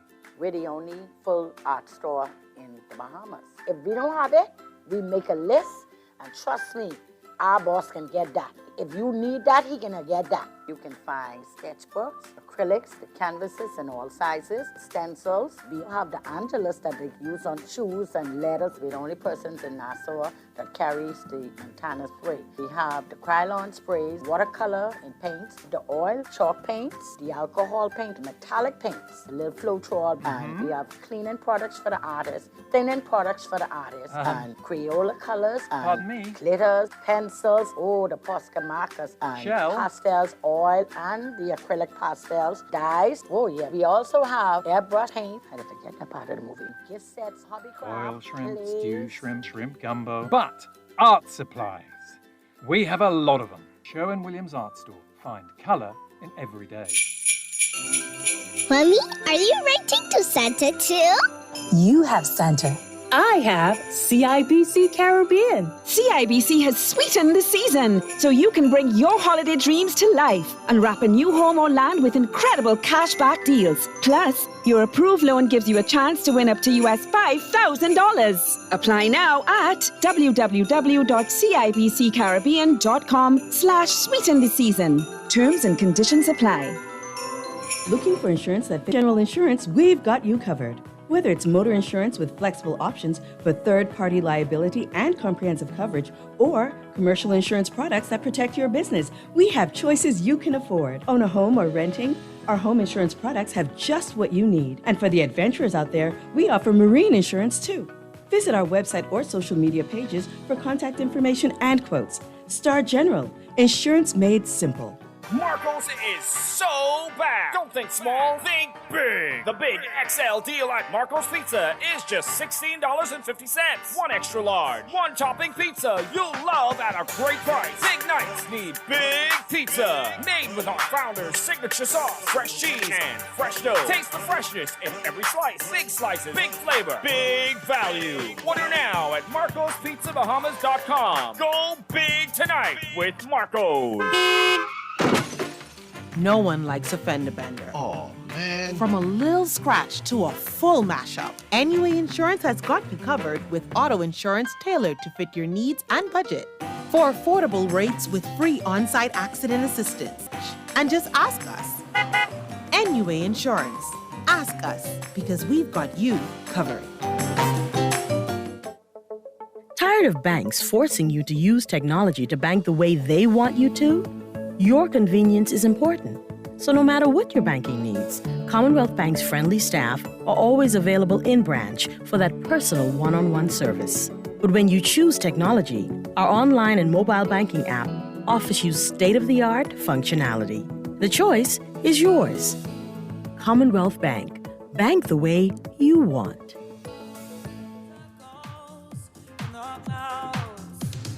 Keep your mind on the distance when the devil turns around. Hold me in your heart tonight in the magic of the dark moonlight. Save me from this empty fight. In the game of life, like a poem said by a lady in red, you hear the last few words of your life. With the whole dance, now you're both in a trance. It's time to cast your spell on the night. Abracadabra, amor una na. Abracadabra, orja ugana. We are back with Morning Blend on Guardian Radio 96.9. We're streaming live on GuardianTalkRadio.com. Dwight Strachan along with Chester Robards on this Wednesday morning. All right, so we've been talking about VAT and the reactions pouring in about the VAT relief. And news on it, some folks saying they're not sure they're going to feel it. And the opposition and others are saying more needs to be done. More needs to be done. So we want to hear from you again, 323-6232, 325-4316, 325-4259. Call us toll free, 242-300-5720. Tweet us, Facebook us, text us, 422-4796. All right, let's take this call, and then I want to get to another article here about VAT. Let's hear from you. Caller, you're live on the air. Good morning. Hi, are you there? Yes, I am, Dwight. How are you doing? Doing well. Here. Hi. Yeah, Dwight. Just for your for your audience. He didn't say 5%, 0% on food. He said it's going to be 0% on things that was 5%. Right. Yeah. Which then brings it into very limitations, right? Almost back to the bread basket, to the bread basket items, etc. Which omit insurance and a lot of other different things. This is why he brought it again on April 1st, because he did it last year, April 1st, because he's giving us subliminal message of what he think of us in his linguistics. I could tell you, after listening to the Prime Minister's speech, I went and showered 3 times, and then I still felt dirty until I realized he was actually trying to my mind, whatever the blank is, okay? So, but when you look at what is it that the cost of living increase is, he's basically saying, for all of you people who's in the dark, go find a friend house to cook at, maybe use some rocks and stones and wood and whatever else. He looks at the index. I mean, if you just use from 2003 to the 2023 to 2024, I haven't looked at 2025. The what do they call it? The cost of CPI, whatever it means, right? So continuously prices have went up in this town. And I can tell you, like you say, for coffee, what I paid for coffee 2 years ago, it's almost double today. So when you look at transportation, food, groceries, wholesale supplies, personal care items, we talk about housing has went up. And here's the point. He promises an energy reform. Everything, right? 20 years now, 15 years now, I've been telling you that everything is energy. Now AI is all energy. That's the new world economy. Everything that you buy, energy is incorporated in it. There is no business in this town that pays a single light bill. They pass it on to their consumers. So it's in the price of your food, it's in the price of your child care, it's in the price of your health care, it's in the price of your education, it's in the price of your groceries, it's in the price of your housing. It even impact your savings and investments. So the problem is, what are we always missing out of this equation? The growth of the economy, things that he has avoided. We're knocking down houses. We marketing that we're doing housing thing where we got 20, 30 houses. Call the housing, the Ministry of Housing. Dwight, I challenge you to call the Ministry of Housing and ask them to give you a written requirements for qualifications to buy a house, to ask them to give you a written requirement for their rent to own, and you will get the runaround and no phone calls. What we are having is smoke and mirror. Dwight, you talk about the food stores and these things, right? We live in an age of information, but it seems like this leadership is cemented in the past and want to deny us the future. And so it was an exercise in fertility. I mean, I could go through the whole 19 different things that he has stated and he has reached with the narrative. Causality does not impact his ambiguous statements. This speech relied heavily on assertion without costing, baseline, impact ranges, any of these different things. And this is what they've been doing to us, Dwight. They've been giving us lip service without any information to substantiate it. Okay. I mean, when you have KPIs and all these other different things. Tell us where it was in the past, where it is now. And you give us, what do you call it, imaginary benefits. Yes, Dwight, we'll build you a duplex. You know why you can't build a duplex, Dwight? Because 90% of Bahamians can't qualify to build a duplex, so it's imaginary. But you might as well tell them they're going to get 0% on Rolls Royces because nobody will be able to buy it. Smoke and mirrors, preparation for an early election, because this is what the Prime Minister is good at. Responsibility comes in June, and the whole looking at what he promised us for 5 years, and he's going to do what the PLP is good at. Run, duck, hide, deny. Thank you. Wow. Okay. All right. Thanks a lot. All right, so there's another article in here that I want to get to. This is interesting stuff here. So this is in the Tribune again. Bank chief slams Davis over uninformed food VAT removal. The chairman of the Clearing Banks Association has struck his administration's decision to remove VAT from unprepared food sold in grocery stores, calling the move, quote, an uninformed and an understudied or not sufficiently studied exercise that sacrifices fiscal discipline for political appeal. Wow. Fidelity Bank's CEO, Gowan Bowe, noted the policy delivers the same tax relief to higher income earners as it does to those struggling most. A common complaint about VAT, right? A blunt approach, he argued, fails to target cost of living pressures effectively while risking long-term revenue stability. He questioned who the measure was truly designed to help, noting that VAT applies across a wide range of goods and services beyond groceries, including fuel and utilities. In that context, he said that the policy resembled a hacksaw rather than a targeted scalpel. Bo said, quote, if I'm giving the same benefit to the person who is unfortunate as I am to the person who's less fortunate, the person who is fortunate as the person who's less fortunate, is this the most appropriate approach whilst maintaining fiscal responsibility? And my answer to that personally is no. Bo pointed out that the Davis administration, while in opposition, criticized the Minutes administration and their approach to VAT, which involved a mix of exemptions and rate increases. After taking office, Davis himself referenced an International Monetary Fund review that found the exemption-heavy VAT regime reduced efficiency, administrative and compliance costs. Against that backdrop, Bo questioned the consistency of the new policy direction, particularly alongside measures such as the reintroduction of the RISE program, which he described as effectively increasing Social Security contributions through a rebalancing of tax collections. Gallimbo said, quote, in the proposed scenario, the government is basically giving a tax exemption to all and sundry. The question is, will the less fortunate among us be happy with the most fortunate among us getting the same tax benefit? Well, which will result in the government of the day having to increase taxes on all of society in order to make up any shortfall. Wow. All right, so that's pretty interesting. We've got a similar story in today's Guardian business section. Our Chester Robards writing about this. Economists value-added... Are you kidding me? Sorry? Value-added tax reductions should be targeted, justified by data. So, Bahamian economist I always pronounce her name wrong. Therese Turner-Jones.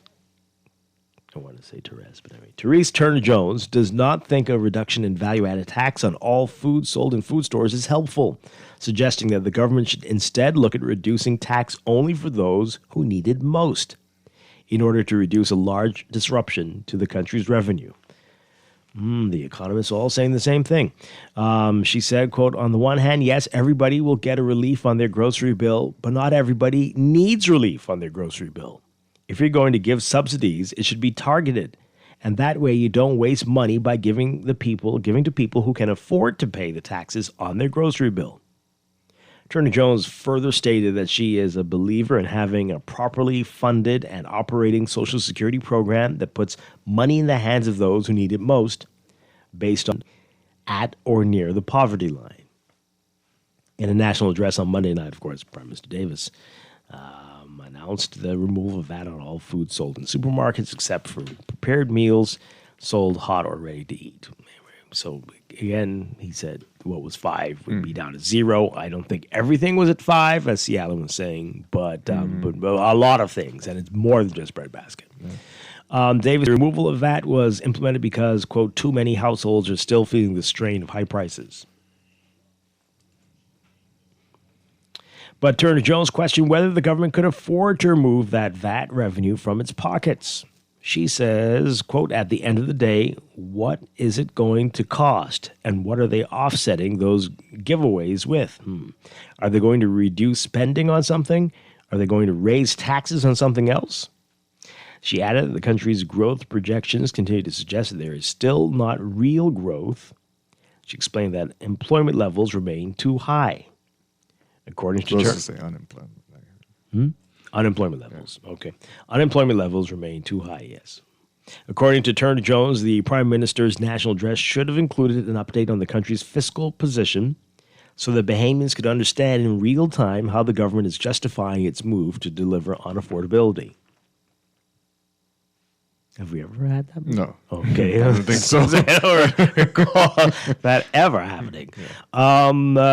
She says, quote, all of this would have been much better if we had some update on the fiscal position in the first half of the year, and that would give us some basis to say whether this is justified or not. Wow.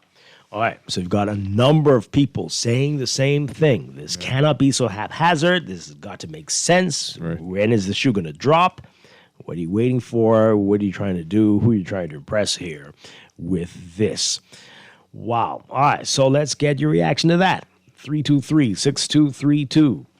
325-4316. 325-4259. Call us toll free, 242-300-5720. Some people have been living it up for no change. But others, a very different story. Can they, how would they target those folks in a way that would make them feel a difference? Is it possible? Do they even understand how? Right, exactly. And how confusing could that get?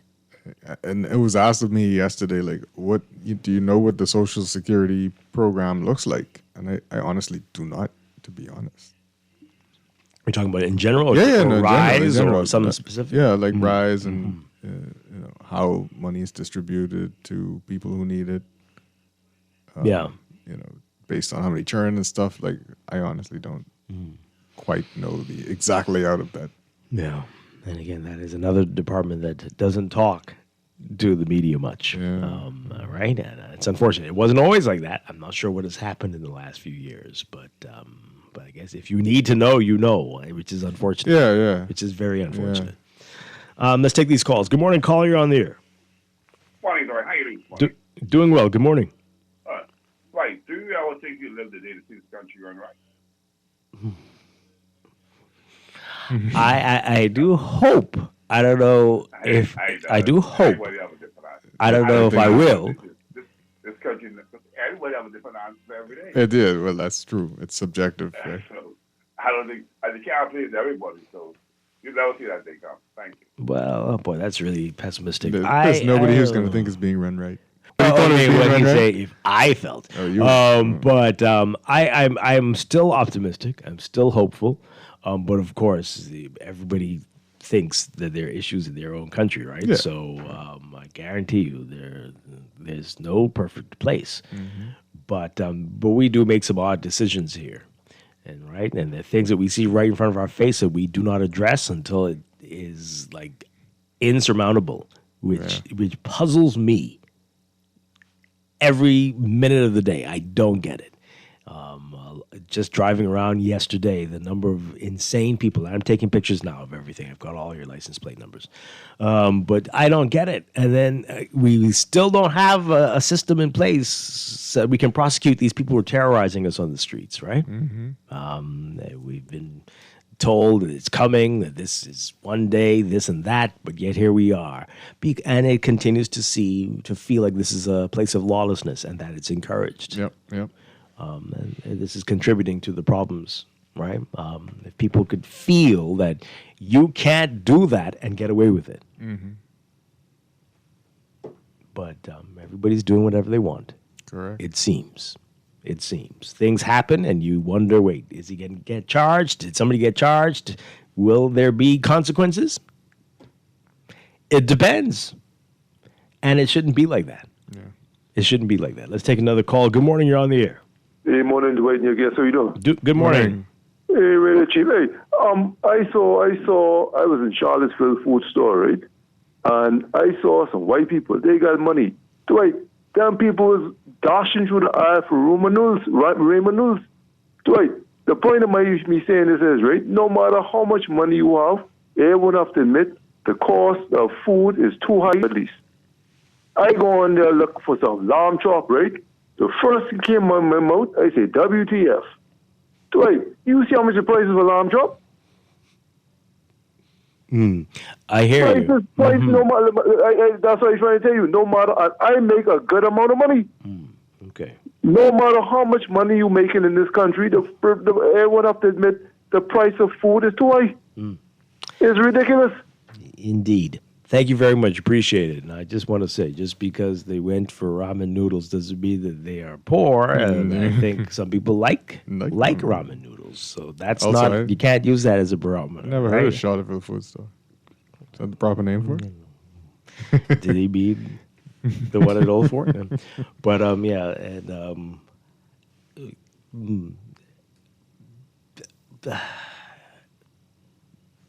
Anyway, there's a better way to make your points than to generalize and to that's a better way. To bring in race too. I don't know. Okay, caller. Good morning. You're on the air. Yeah, good morning, Dwight. Hi. Good morning, Chester. Good morning. Dwight, them ramen noodles, I don't know why people, I'm just finding out, Dwight, you could do so much different things with them other than just put water in them with the seasoning. Right, exactly. I am very surprised people be exotic dishes with those things. But Indeed. Dwight, in respect to the reduction, in VAT or no VAT on grocery items, I get a mixed feelings on that, because then you look at it, and by the way, I agree with Ms. Turner, but what she's calling for, Dwight, is a lot of hard work. But if the Prime Minister knows exactly how many that person is going to assist into how many households, but I like her concept, but I think that will require for a whole lot of hard work, and it goes right back to what you be talking about, the National Development Plan. I see the Guardian highlighting something on it. I was reading on it, and which would lead to local government and all these other things that you always talk about. Right? And whenever you're ready to start that, appoint your committee would like to be on it. Right. Well, I don't know if that would lead to it, but hopefully that would be a part of the National Development Plan. Hopefully it would be. It Yes. should be. Yes. It should be. It'll be remiss if they don't. I guess it's up to us. They're saying they want the feedback now. What do you want? Well, they have the so blueprint. This is the time. You present the blueprint. So it's just a matter of them looking at it, critiquing it, but it goes back to what someone would have said. These people, they always ask the question, what will we do as MPs if they were to implement that? But this I don't know why we didn't go all the way. Because it's going to create a lot of confusion, for these just grocery items. We could include the cleaning items and all of the other stuff, but we could do the whole gamut. But this wouldn't really come close to really addressing our problems, right? And I always stress this, we need to look at creating a DOGE concept, a Department of Government and Efficiency. Because the Prime Minister didn't address the lot of wastage that we incur, We have a lot of wastage. Then you have a lot of consultants. Must be $50 million worth of consultants. That's what it is. Travel expenses. All of these things we are paying for as taxpayers, which lead to this high cost of living or the lack thereof, because we can't really get the funds to really do what we really need to do. But he didn't do anything in respect to addressing their fiscal fail or slow it down a bit. And that's very, very, very, very important. I'm surprised that the accountants didn't talk on that. But we need to have a concept, right, to control accounts payable in the government, in government. We are wasting a whole lot of money, and we can use this money to do so much other things, but we chose to do it that way, and I don't think it's going to make that big of an impact in the lives of the Bahamians. Okay. Suppliers and retailers will be able to see a big savings in terms of purchasing, but what about Dwight, goods and services? Do you have anything to do with that? No. But the VAT will still be on those. Absolutely. 10%. See, that's the problem. We're doing these things ad hoc, and because we don't have this plan, the PM would just wake up one morning and say, this is what I decide to do. And then we be up and prepare for it. But this wasn't really well thought. I'm thought out. I don't think it was well thought out for me. But we'll see basically what happens in this election cycle, but I don't see any big indelible impact that this would make. Okay, thank you very much. Appreciate it. We'll get back to your text messages in just a bit, but let's take this call. Good morning, call. You're live on the air. Are you there? Good morning. Yeah, hello. Hi, good morning. The problem is that we need to do an income tax, right? Because the cost of living, the cost of everything is high. And the people that like the caller said, he makes a lot of money, right? He don't want to pay a progressive income tax. Realize that the national insurance in the UK, people under $12,000 don't pay nothing. People make under $12,000 don't pay nothing. But thing that income tax is the same thing. You see, and the more you make, the more you pay. Mm-hmm. You see, and that's what everybody's running from. People making the money, they don't want to pay these things. They they don't want to pay no kind, much. No, Well, I don't know if everybody's running. I'm sure some very wealthy people would prefer not to. But the challenge we have is whether we would remove other taxes to add income tax, or would there be income on top of that and duties? No, you need to remove. You need to remove. The duties. Well, that's and what put you in and the I income say. tax. But do you think these folks would think like that? They would. They seem to be the types who would still have all of them, and You that's the realize- scary thing. You realize in the UK, right? Their national insurance don't have no deficit. They just have a surplus, and the surplus thing. What they do, they say plus is invested in the government. You know what I'm saying? Back to the government, not to no private insurance or no private nobody. You know what I'm saying? They go different from private insurance, private employers insurance. It's different, you see. But we don't want to do them things. We don't, We want to continue to be in the foot of private insurance, private health. You know what I'm saying? Our public health is supposed to be better than the private health.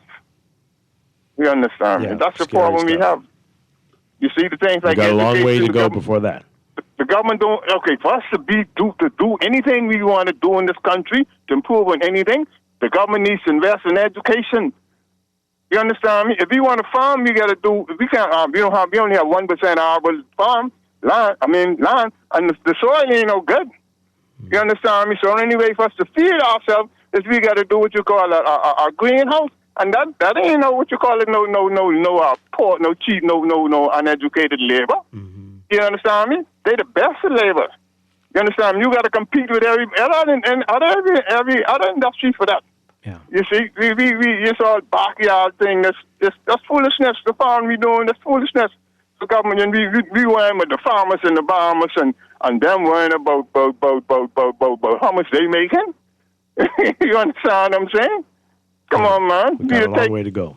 Thank you so much. Appreciate it. All right, let's get through these messages. This person says here, VAT should have been removed on all medical services, prescription, and insurance. Well, good Lord, that would be...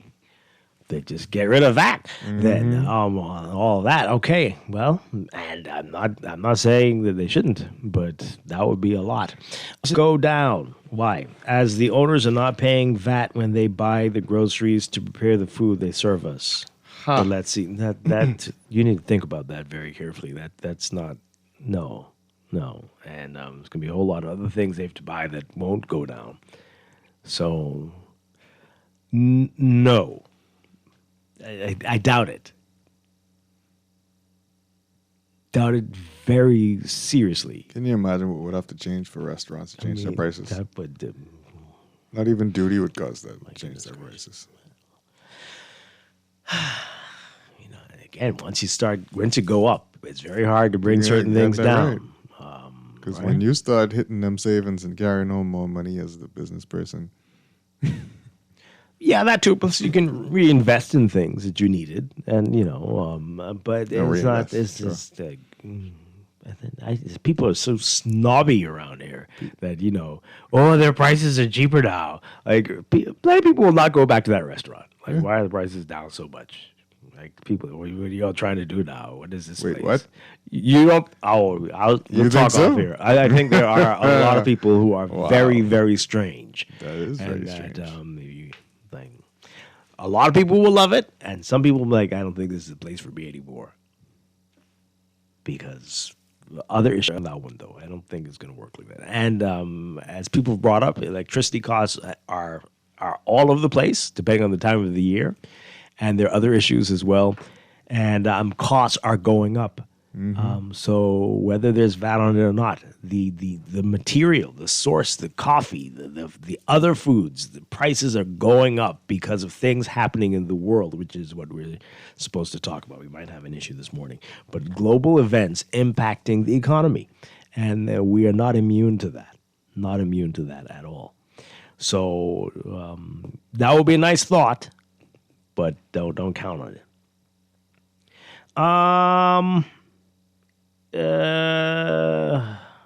It's illegal to set up roadside to sell things, and it is proliferating. I saw someone setting up to sell souse at the intersection of Fox Hill and Bay Street. Eastern Road, I think you mean. Eastern Road. If King Charles hears this and can help, then sure.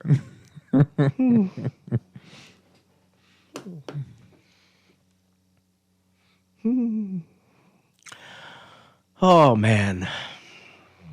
What was the holiday called a couple days ago? Majority rule? Do we understand what that means? Do we understand? We understand any part of what King Charles? Thank you for that text. But souse on the side of the road? I mean, roadside souse? The people do have to swear to King Charles. So What now? Those people? Yeah. Do you? Have you ever? Swear at him? Swear.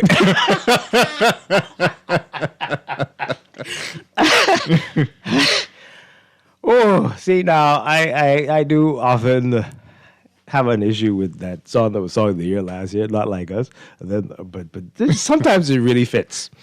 They may swear to King Charles, swear allegiance to him, but fealty. Anyway, okay.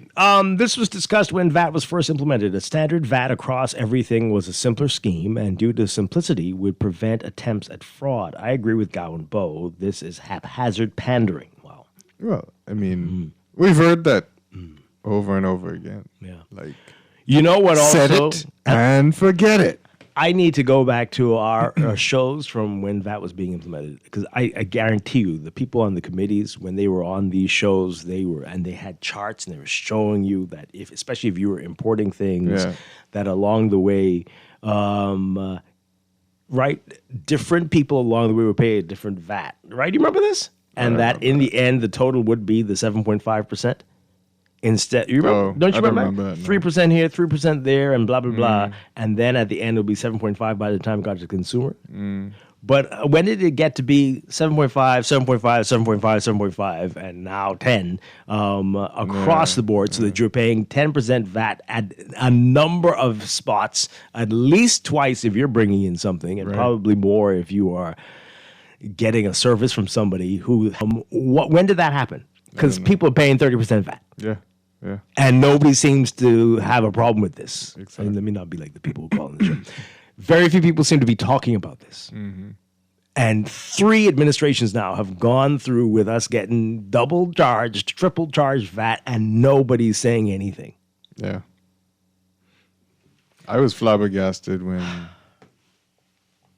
the cost of my item, the shipping from the warehouse to the port was included in the overall cost that I have to pay in duty and inevitably in VAT. It's like, what? Yeah. The shipping? You mean the truck that drove my goods? It's crazy. To the port? It is crazy. Some messages as you get ready to go to the break. Oh boy. Okay. This texter says a person's complaining about paying VAT and gratuity, but still do it. If you don't want to pay, then cook at home. You can't complain about the high cost, but still continue to pay it. Huh? Yeah, people. Sometimes you need to. Sometimes you have to. Sometimes you're right. Somebody complaining? Right. I mean, maybe the people complaining don't. What will happen if the supermarkets simply continue to charge the same price for the food items and make the profit, only adjusting the price control items? Do what now? This is VAT, folks. VAT, right? So not duty, the VAT. And if you're saying, the bigger issue is the fact that the prices for the item itself won't be going down.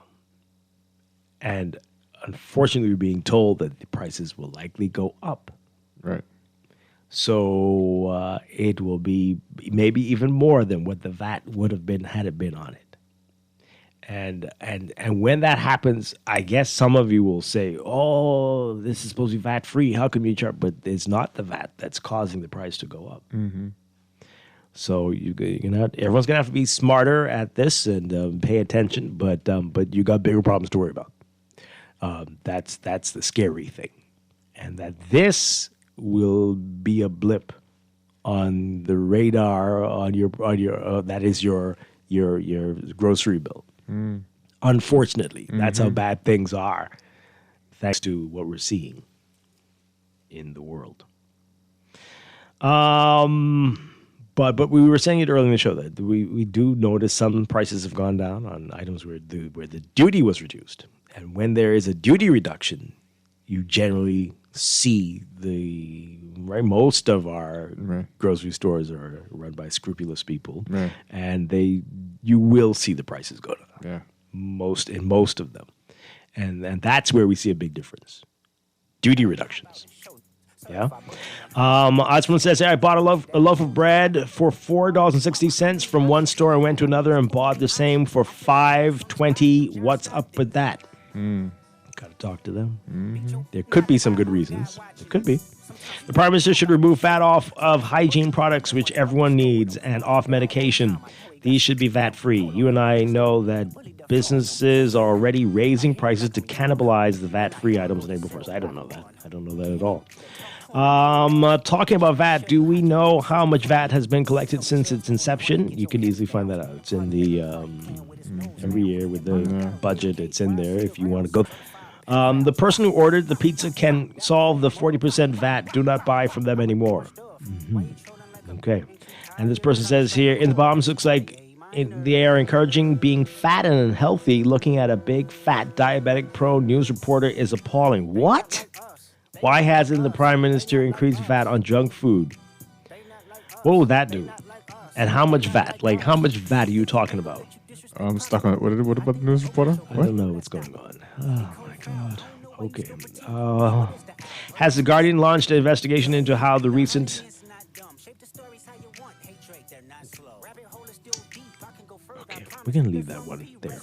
We got to go to the break, folks. When we come back, we're talking about the economy and global events and the impact that's having on what's happening here and more. Stay with us. This is Morning Blend on Guardian Radio 96.9. Certified lover boy, certified pedophiles. Wop, wop, wop, wop, wop. That fuck 'em up. Wop, wop, wop, wop, wop. I'ma do my stuff. Trolling like a ain't you tired? Trying to strike a chord, and it's probably A minor.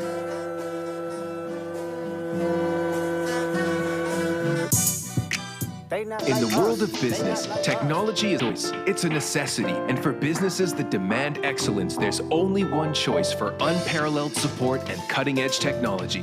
Custom Computers. You have challenges and we have solutions. Computing, networking, storage, and printing for enterprises large and small, aligned with premium brands like HP, Microsoft, Konica Minolta, and more. Gateway with Custom Computers. Call the know-how team at 396-1101. Put more money back in your pocket with the Fidelity Debt Consolidation Loan. Why pay more when you can pay less? Reduce your monthly debt payments down to one low, easy payment. Apply for a Fidelity Debt Consolidation Loan today. Call 356-7764. Fidelity, we're good for you.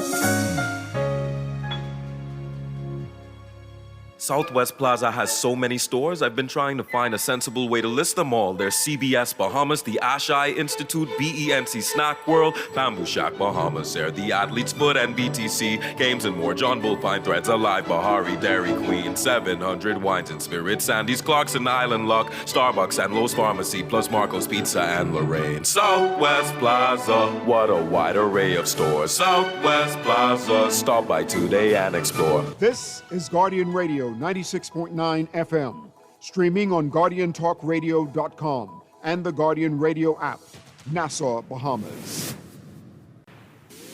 The views and opinions of the hosts and guests are their own and do not necessarily reflect the views of the management and staff of Guardian Radio.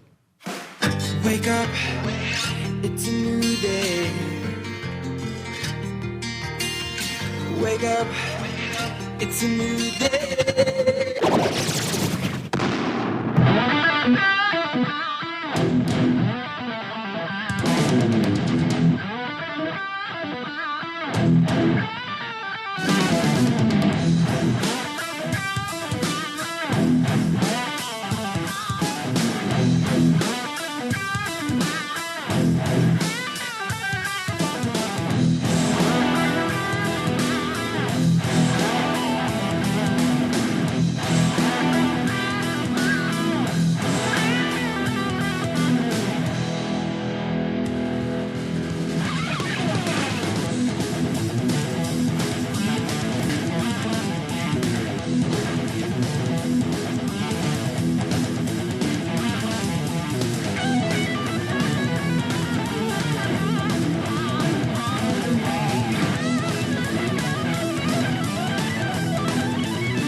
Good morning and welcome to Morning Blend Business on this Wednesday, January 14th, 2026. Welcome back to our Morning Blend listeners. Once again, I'm Dwight Strachan along with Chester Robards. Coming up in just a couple of minutes, we're going to be talking with economist Rupert Pinder.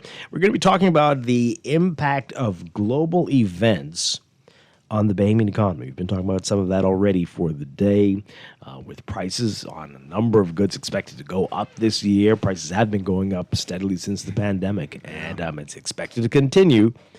And what will that mean? Will policies that are put in place by our leaders make any difference when we're having these impacts happening around us? Outside the country. So we're going to get into that in just a couple of minutes. But right now, we've been doing this. It's day 2 now. We've been giving away NIB calendars. We had a winner yesterday. Very simple trivia questions. All you need to do is answer the...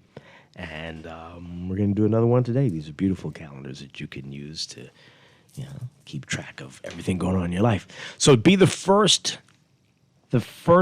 caller. We're going to do a couple of these for texters as well. Not today, though, but today is callers. And it's a pretty simple question, just like yesterday. But when did NIB open its doors to the public? That's the question. Which doors? Where did they open? Where did NIB become a thing? Oh. Give us the date and the year.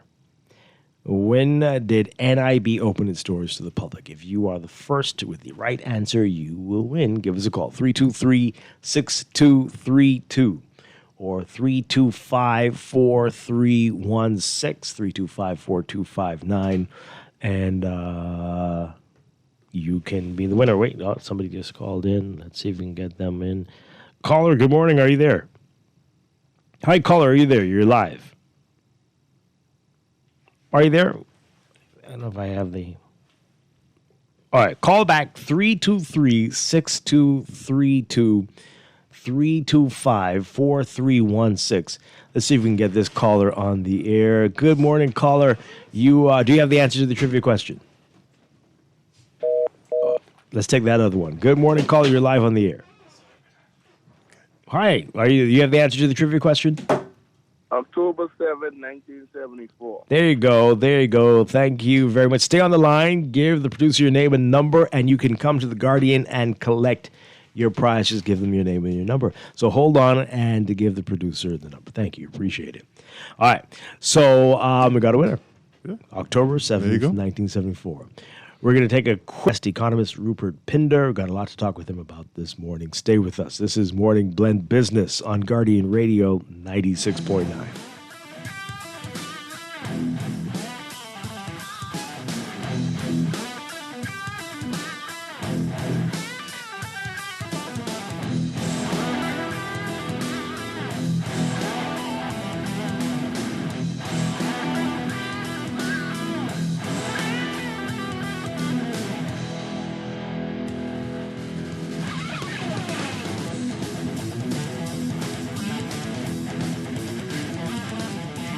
Planning for retirement can be overwhelming, but with CFAL, it doesn't have to be. We offer tailor-made individual, group, and pension solutions that take the guesswork out of retirement planning. Whether it's for you or your company, don't leave your future to chance and let the trusted hands of CFAL's experts guide you toward peace of mind and financial stability. Low upfront costs and affordable monthly payments make it easy for you to build wealth so you can live well. Visit us at cfal.com to start on your path toward financial freedom. CFAL, growing wealth for future generations.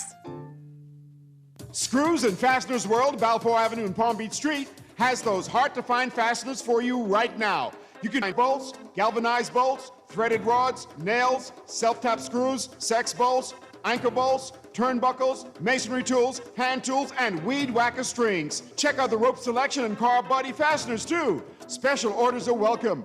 It's your #1 fastener store. Screws and Fasteners World, Balfour Avenue and Palm Beach Streets. Call 326-1976.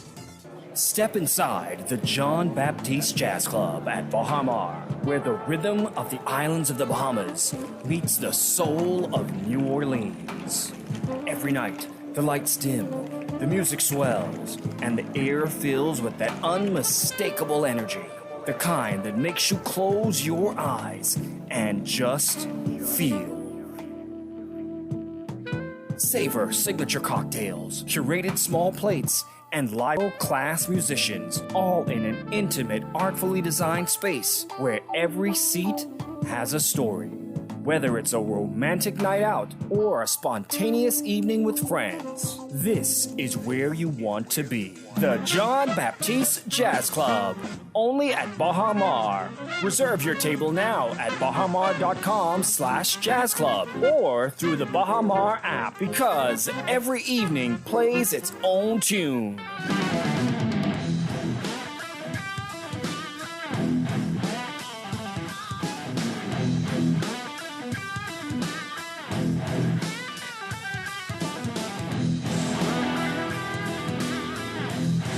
We are back with Morning Blend Business on this Wednesday morning. And as we said, we're going to be talking about the impact of global events on the Bahamian economy. Our guest is an economist. He is an assistant professor of economics at the University of the Bahamas and has had extensive experience in the areas of public sector finance and economic regulation.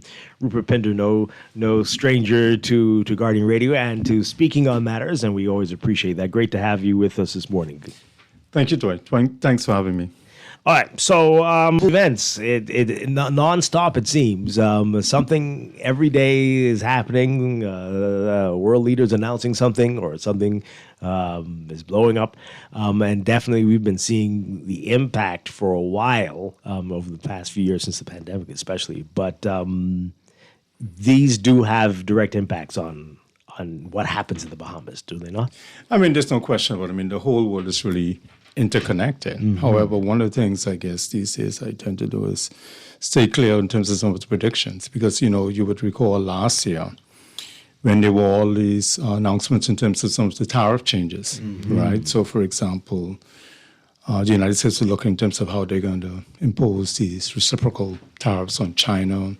Then there was discussion about Canada, Mexico, etc., so on and so forth. And then, of course, if you were to look in terms of some of the classical predictions, you would say that, hey, look, with all of the upheavals with respect to the tariff changes, that that we were headed for a recession, yes. a major recession. Yeah. And sure enough, before you know it, in a few months, some of the things were dialed back. And so, if you were to look in terms of a lot of predictions at the early part of the year, mm-hmm. Certainly it didn't pan by the end of the year. And so now, fast forward, in 2026, you would have seen in terms of what would have happened in terms of Venezuela, right? And then, of course, there's some questions in terms of what may potentially happen in the Middle East, mm-hmm. right?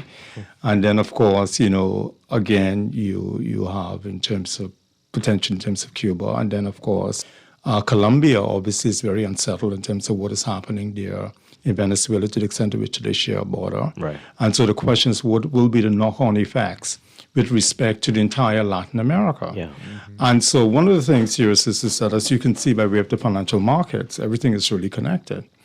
And so you may wonder in terms of what happens in a place like Venezuela, how does it impacts somebody, let's say in Norway. Right. But then, of course, in terms of the global financial markets, everybody's investing all over the place. And so to that extent, everything is connected. But when you look in terms of, one thing for sure is that even in the absence of giving any sort of predictions one way or the other, one of the things that you do know is that it creates a lot of uncertainty. Right.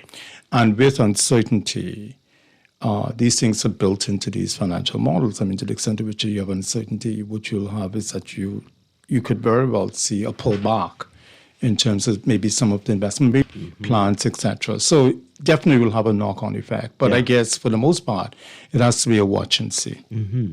So what do you do in a country like the Bahamas where things are happening that are beyond your scope? They have nothing to do with you, and there's nothing that it seems that you can do because that's going to happen here because of this, and that's going to happen around the world because of that. Does it make a difference what you do? The reality of it here is that as a small economy, I mean, we really don't have any influence in terms of some of these international events. I mean, we're pretty much a taker. Well, an economist in terms of a price taker in terms of what is happening. For me, I guess the approach, I think, is always to take, let's say, in terms of a more conservative sort of approach, right?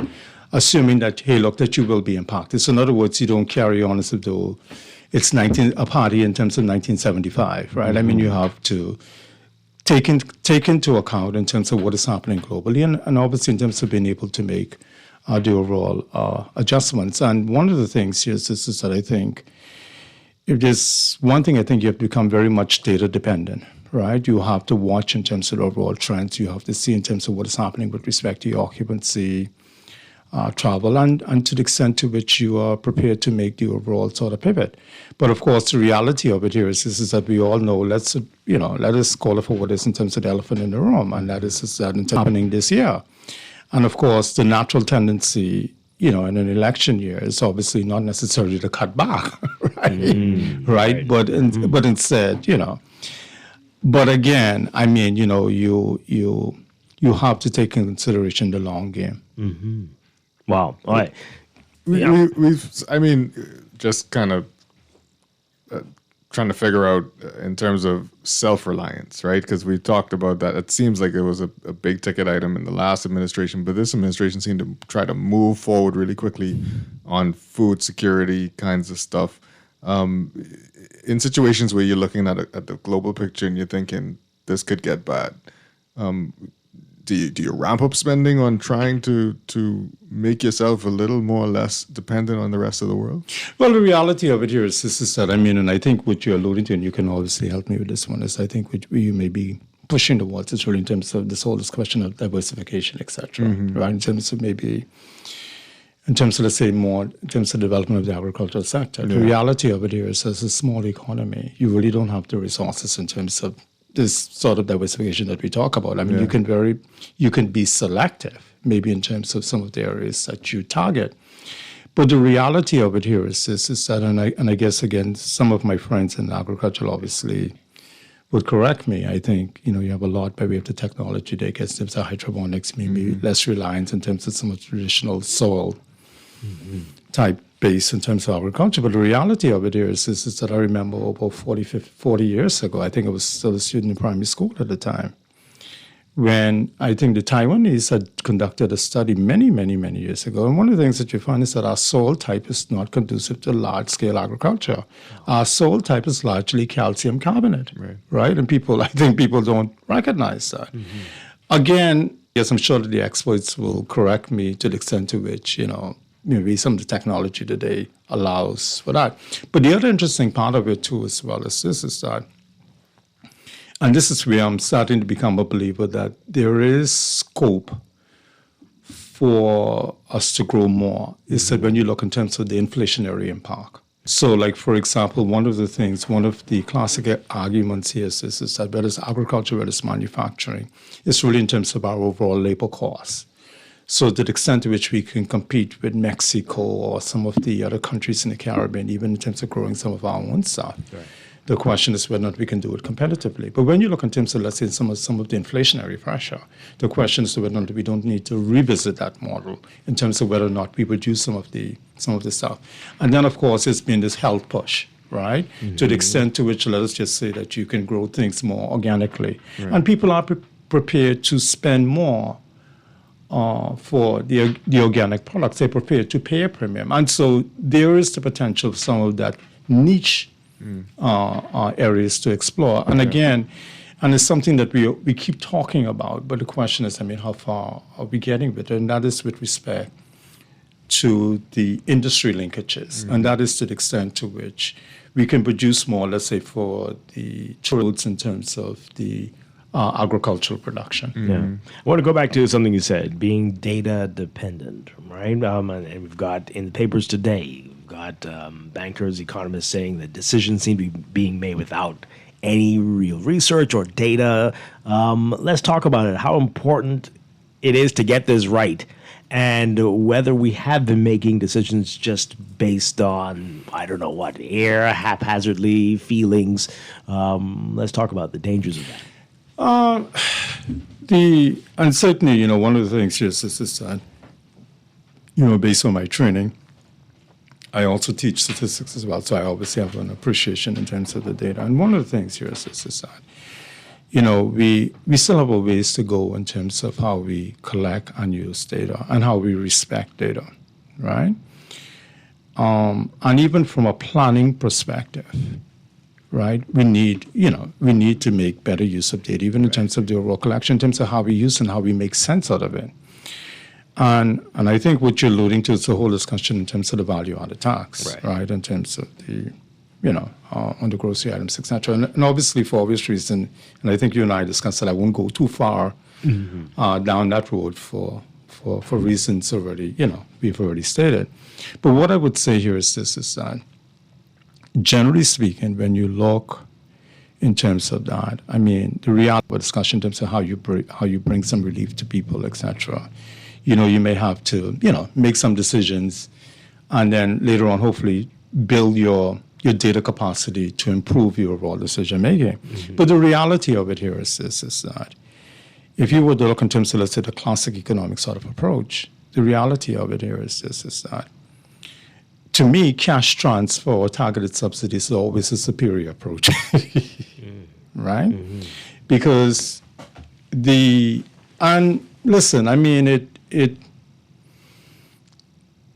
people are faced with a lot by way of the inflation. It's impacting all of us. Right. And I do think that we do need to look holistically at our overall tax regime in terms of how we, make an effort in terms of driving down some prices, bearing in mind that the inflation that we have is largely imported inflation, because a lot of the stuff that we consume, is imported. And so the inflation is a lot of it is really externally driven, right?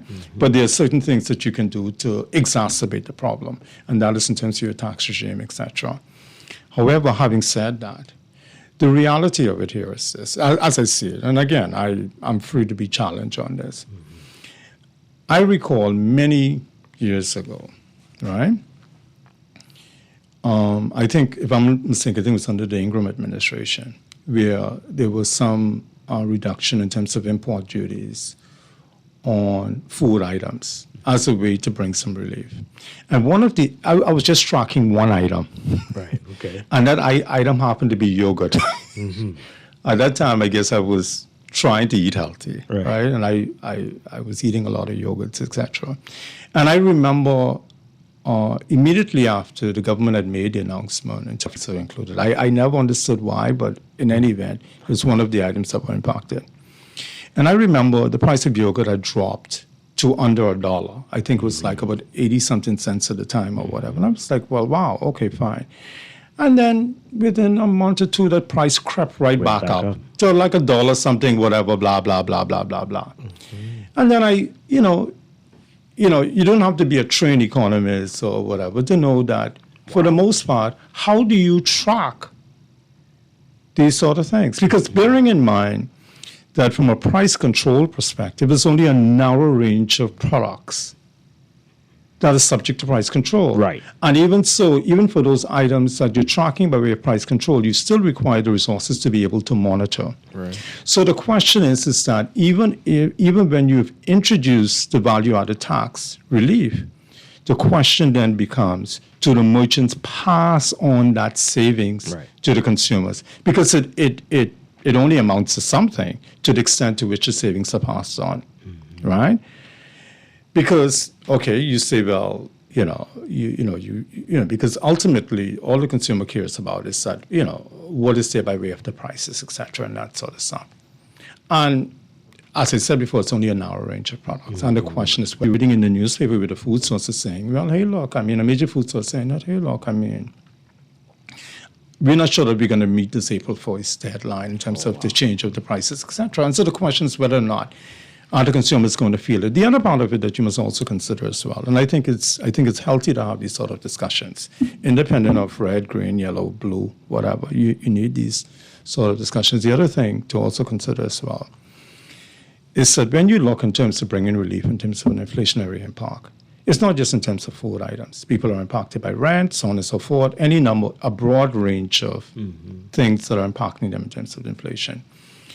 What the studies have shown is that in some cases, and again, it has to be data-driven, and, we obviously have a challenge with that, but to the extent to which you can identify the vulnerable groups, and in some cases give cash subsidies, it allows people to be able to use those resources in areas that they feel they can bring the greatest set of relief. Right. You understand what I'm saying? And I think we also have to be careful and again, this is where data becomes so important because, we would say that, hey, look, here's what we need to do to bring relief to vulnerable groups. But the question is, have we done the studies to know what are their consumption patterns? Right. Right? Because a poor man like me, right, we may not be eating the bread, the cheese, or whatever. Perhaps the price of Wendy's will impact us more. We don't know in terms of what are some of these people's consumption patterns. Right. We just assume that, hey, look, that if I remove the price on milk and cheese and butter and bread, that it will bring a lot. Because do we really know some of these people's consumption pattern? Right. And how does it evolve over time? Yeah, exactly. And so, again, and this is where studies have shown that, for example, the cash subsidies are generally more effective. And one of the things that you'll find in terms of some of the reports that are coming from the IMF and coming from the international agencies, even coming from some of the local bodies, and you can check some of those things, is that targeted subsidies are far more effective. And one of the things here is this, is that, Dwight, I can see, from the way that you move, I can see you're an upper middle income. Oh, wow. Well, speak it into existence, I guess. And, for me, it's a lower middle income earner, the thing about it is that chances are we have the same consumption pattern, right? We both, buy the same bread, cheese, eggs, or whatever. Right. However, when I decide to remove the VAT, it also impacts you. Yeah. And you certainly don't need the relief as much as I do. Right? The hypothetical being, yes. So you're not the only one saying that. We've got it in the papers today. Have we ever in the Bahamas done something where we targeted the groups? No, I can't recall. But the reality of it is that I haven't really seen any data that suggests in terms of how do you identify some of these groupings. Right. You can use certain proxies. And because we're making a lot of assumptions, right? You can make you can make certain proxies. So, for example, isolate anybody or make anybody feel any. But for example, let's say if you go some areas in terms of being in Grandstown or some of the other communities, you can say, based on this profile in terms of area that they live, you say, this person perhaps can be classified as X, Y, Z. But the question doesn't necessarily hold true. Right. Right? I remember some time ago I was involved with an exercise. And we were trying to identify in terms of, where can you provide assistance in terms of, some sort of subsidy for persons and that sort of stuff. And I think one of the things here is that you say, if you want to provide, some subsidy for internet connectivity or something like that, to children, let's say particularly during the pandemic or whatnot. Maybe a proxy is that whether or not, the family's on welfare or they're part of some lunch program or something. Yeah. Maybe it's a proxy for some things. And so the question is that, again, it's an ideal situation. That is where you want to aim. But the question is, you have to do a bit more in terms of improving your data. Do you think our governments are afraid to do things like that? The reality of it here is that one of the things here is that sometimes you find yourself at a crossroad between, as I put it, the long game and political experience, and so you can fill in the blanks there. Wow. Okay. All right. So we'll get back to what more can be done by governments and by our leaders. But what about on a personal level? What should people be doing, seeing all of this uncertainty around the world, in terms of their personal finances and decisions they're making in the short term to medium term? Well, what is interesting here is that. About 2 years ago, I was asked to teach a class in behavioral economics, right? And it's kind of new for universities. The concepts itself are not new, but the course itself is relatively new. And I'm explain the concept. And it's interesting. I would just leave you with this, right? And hopefully you would connect the dots. And that is this: is that it's a double-edged sword, right? In the sense that, believe it or not, and I've had the opportunity to think about it, and that is this: an economy functions to the extent to which people are making ill-advised decisions in terms of their behavior. Oh, gosh. Right? No, I'm not talking about policymakers. I'm talking from an individual consumption standpoint. Yeah. Right? So, for example, despite the fact that you would tell people, right, that, boy, there's a looming recession. I'm not saying that there's a recession looming, but if you tell somebody you're selling forward, you just come out of the holiday season, eh? Right? And if that message fell on every ear, and people decide to cut back on their spending and be very conservative, right? Ultimately, the very same thing that you were talking about will come to pass. Right. Right? In the sense that you will inevitably come with a recession. Yeah.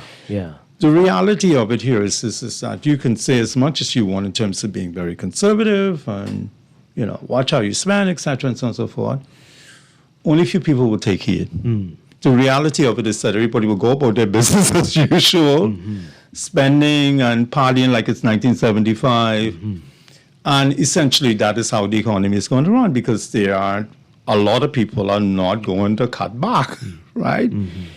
But, so for me, it's less to do, well, when I say it's less to do, I mean, some people obviously will take the message, but I think for me, it's more to do in terms from a policy perspective, right? How do we make the pivot, right?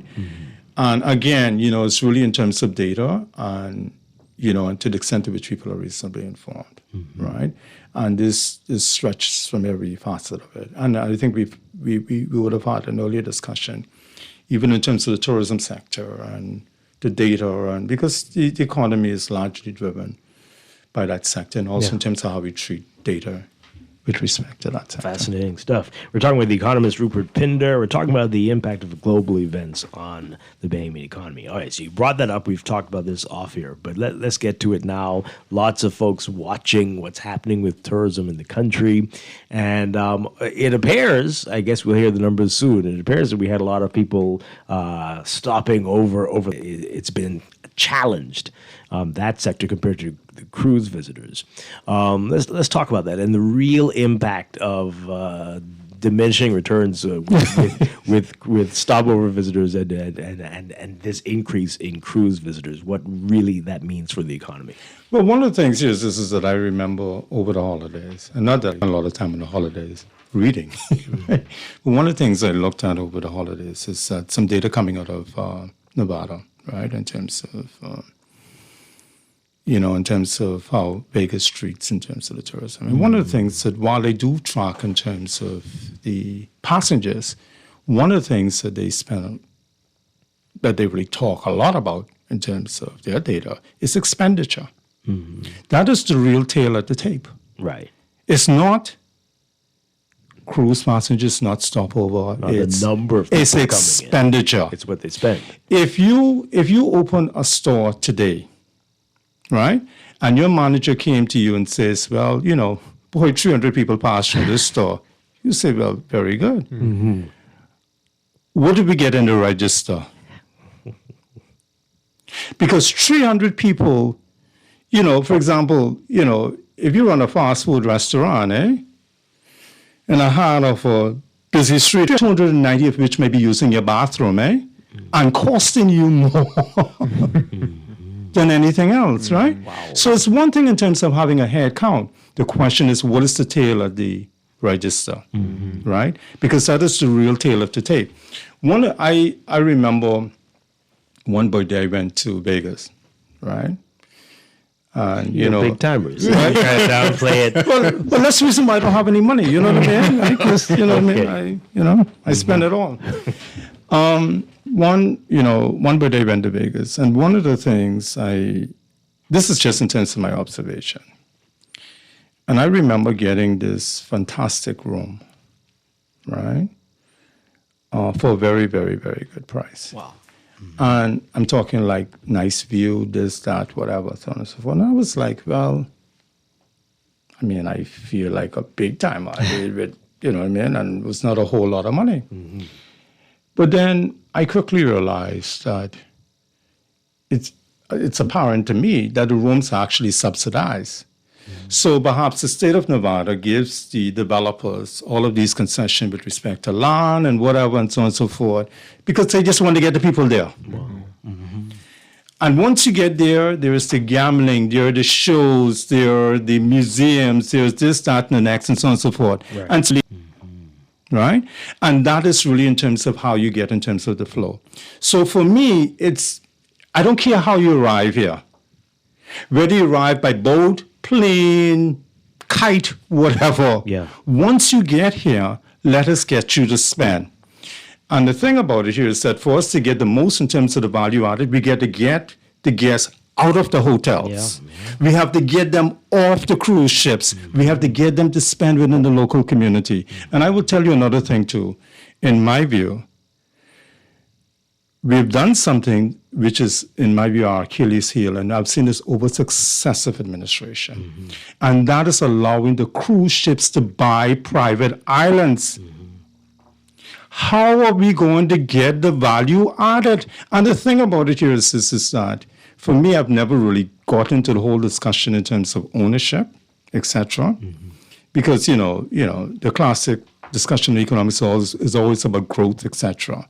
But I really think we need to look wholeheartedly about the question of ownership, because we have a sector, despite the growing opportunities, right? We have not found a way to successfully unlock the potential in terms of ownership. Wow. Right? Because it's one thing for a cruise ship to say, I'm going to create a port, We're going to enjoy the sun, sand, sea, all of the natural amenities, But we're going to own all of this, So the money comes right back to us, We have to look, and the sad part about it is that, in my view, the money is here. I'm not talking about billing Bahama and Atlantis and whatnot. The money is here. When you look in terms of whenever there's an attractive offer, look and read the papers the next day when the IPO is closed, to the extent to which it is oversubscribed. So there's a hunger there for quality investment. Look to the extent to which the banks are awash in liquidity, right? So much so that I read a few weeks ago where the IDB is saying that they basically talk about the risk aversion on the part of the financial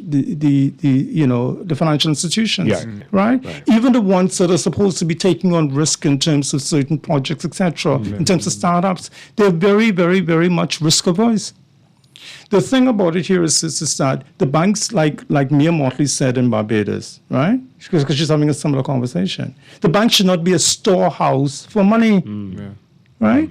Right? We have to find a way to unlock the potential. And the other thing about it too is that, and I get this to me, boy, we're doing well. look at Barbados, look at Haiti, look at Jamaica, I could care less about that. Mm-hmm. And I could care less about what you see in terms of how we grow, the growth rates of 2% or whatever. But what we need to look at, or we need to have having to start that conversation, is where we are relative to our potential. Wow. Mm-hmm. Right? Not compare, but look at it relative to potential. How can we unlock by way of the potential? Mm-hmm. The interesting part about it here is this, is that one of the things that we often look at is the fact that the Bahamas is an archipelago. Right. Right? Mm-hmm. And we look at the archipelagic makeup of the Bahamas as though it's a disadvantage to the extent to which you have to duplicate infrastructure across the length and breadth of the country. But we never look at it that how it could be a potential advantage. Look at the various, each island can be pretty much a destination in and of itself, right, because it has qualities that are each island is pretty much in terms of unique. Mm-hmm. In terms of the uniqueness, the cruise industry obviously know that, eh? Yeah. I mean, to the extent to which they want to establish ports all over the place. Yeah. And the thing about it is that we continue to just give them land and sell them land and whatnot, and they say, well, we're going to jobs or whatever the case may be, or we say we're going to attract the foreign direct investment. And we're going to give all kind of concessions and that sort of stuff. And by the way, I don't have problems with concessions to the extent to which it's a cost-benefit analysis, to the extent to which what we're getting relative to what we're giving up. Yeah. Because at the end of the day, it's one thing for a guy to say, okay, I'm going to invest $400 million. And when you go to the work site, it's like United Nations. Mm-hmm. Right? Wow. Because I've seen a major development in the western part of the island, not so far from a government office, where the tile layers are from somewhere down south, the drywall guys from somewhere else in the Caribbean and that sort of stuff, and the Bahamians are walking around with pickaxe and shovel. Yeah. Wow. So you said a lot just now, Rupinder. Carl, we'll get to you in a second. All right, but we've said this before, though, that we're going to look at each island as a destination. We previous administrations have said this. We've committed to doing that, but yet here we are in 2026, no further along. Well, why is there a change in policy? Is it just we're not committed, we're not serious about it? What's the issue? No, to be honest with you, well, I keep saying to be honest. I mean, the reality of it is that we need to have conversations. We need to have conversations around planning. We need to have conversations around development, etc., and that sort of stuff. The reality of it here is this: is that when you have constituents, right? I mean, I'm talking like not just but I mean talking in terms of the wider population. Mm-hmm. That are agitating for certain things. I mean, we want the jobs. We need to get employed and so on and so forth. And so therefore, I think it if you're not careful, I think it's almost like you're just fighting daily. You're outing fires daily, right? Yeah. Mm-hmm. But then the question is, somebody needs to be focusing on the long game. Right. And you despite the fact that people will tell you, we need to do this, we need to do that, or here are the benefits of X, Y, Z. We can sit around and we what is needed, etc. Mm-hmm. But for that mother who woke up this morning and don't know how she's going to feed her child because she's out of a job or don't have a shelter, it means that as far as they're concerned, the political response ought to be, how can you give me relief immediately? How can I get a job? How can I get some assistance in terms of social services? Right. And the unfortunate thing about it is that for a vast majority of people, for a lot of people, that is their focus. Mm-hmm. I mean, their focus is, how do I get through the day? How do, you know what I mean? How do I get through the week? How do what's going to happen at the end of the month when the rent man comes knocking, and so on and so forth. Yeah. They don't have time to be focusing on or to be agitating. How do we improve infrastructure in the family otherwise sitting around with a $10 coffee? Wow. Wow. Yeah. And I do think it's really interesting you mentioned the price of the hotel in Vegas, how low it was. Yeah, but yeah. here, for years, for as long as I've been in journalism, they've been bragging every year about how room rates are higher this year and how much higher they were than last year. So are we just not... We're not getting it. We just... What are we doing? What are we trying to do? Again, you're talking about just from anecdotal evidence. And again, seemingly a sector that's largely foreign-owned, et cetera, and that sort of stuff. But I'm talking in terms of the tourism sector, of course. But for us, it's one thing to say in terms of the room rates and that sort of stuff. Yes, it didn't provide them. But for me, how do we get more spending within the local economy? Yeah. How do we, it's one thing to, you know what I mean? How do we get more local spending in the, one of the things here is that many years ago, I remember reading something when I was an undergrad student, and they were talking about this enclave versus an integrated approach to tourism, right? And the enclaves, so like what you see, like the Bahama, the Atlantis, and so on and so forth. But it's very little, some cases, very little linkages to the rest of the domestic economy. Although I've always maintained, and I still maintain, that Atlantis have had more of an impact to this domestic economy, certainly than Bahama, right? And we can have, that's a separate conversation. But one of the things that you'll find in some cases is that the smaller resorts in a lot of these countries, locally owned, linkages to are far more efficient earners of foreign exchange. Far more efficient earners of foreign exchange. So, I'm more likely to have loyal customers. For example, who come back. I remember visiting a lodge in a family island. Andres, I don't want to necessarily call it the name. And I remember, I went to this lodge. I was just visiting. I wasn't staying there. Somebody was just taking me on a tour there. And I remember, it had very, very basic sort of amenities. It was next, it had docking facilities, etc. So they were able to take the people on scuba dives and so on and so forth. Very, very basic amenities. There were several of these buildings on this big property. One of the things I quickly realized is that the guests, they were wearing things like presidential Rolexes and so on and so forth, right? And when you check the profile of these people that were coming to that particular location, these were people who were working in New York, on the New York Stock Exchange, etc. And so they were not interested in the glitz and glamour of these big hotels and whatnot. They just wanted a place maybe where they can get some Wi-Fi, wanted to spend some quality time, and they were prepared to pay a premium price. But yet, the local dive people were able to take them out. They were able to go and spend time within the local community. And so the monies were able to move around. Yeah. That's a far more, and there's a locally owned lodge. Yes, and the accommodations was locally owned. Yeah. And they come back. That is an efficient earner of foreign exchange. Yeah. Let's take these calls really quickly. We're talking with the economist Rupert Pinder. Good morning, caller. You're live on the air. Dwight, how are you doing, sir? Doing well. Thank you for repeating your guest name. I was just about to ask what's his name, and I called in, Dwight, because I wanted to find the opportunity to speak to something that I experienced a few weeks ago.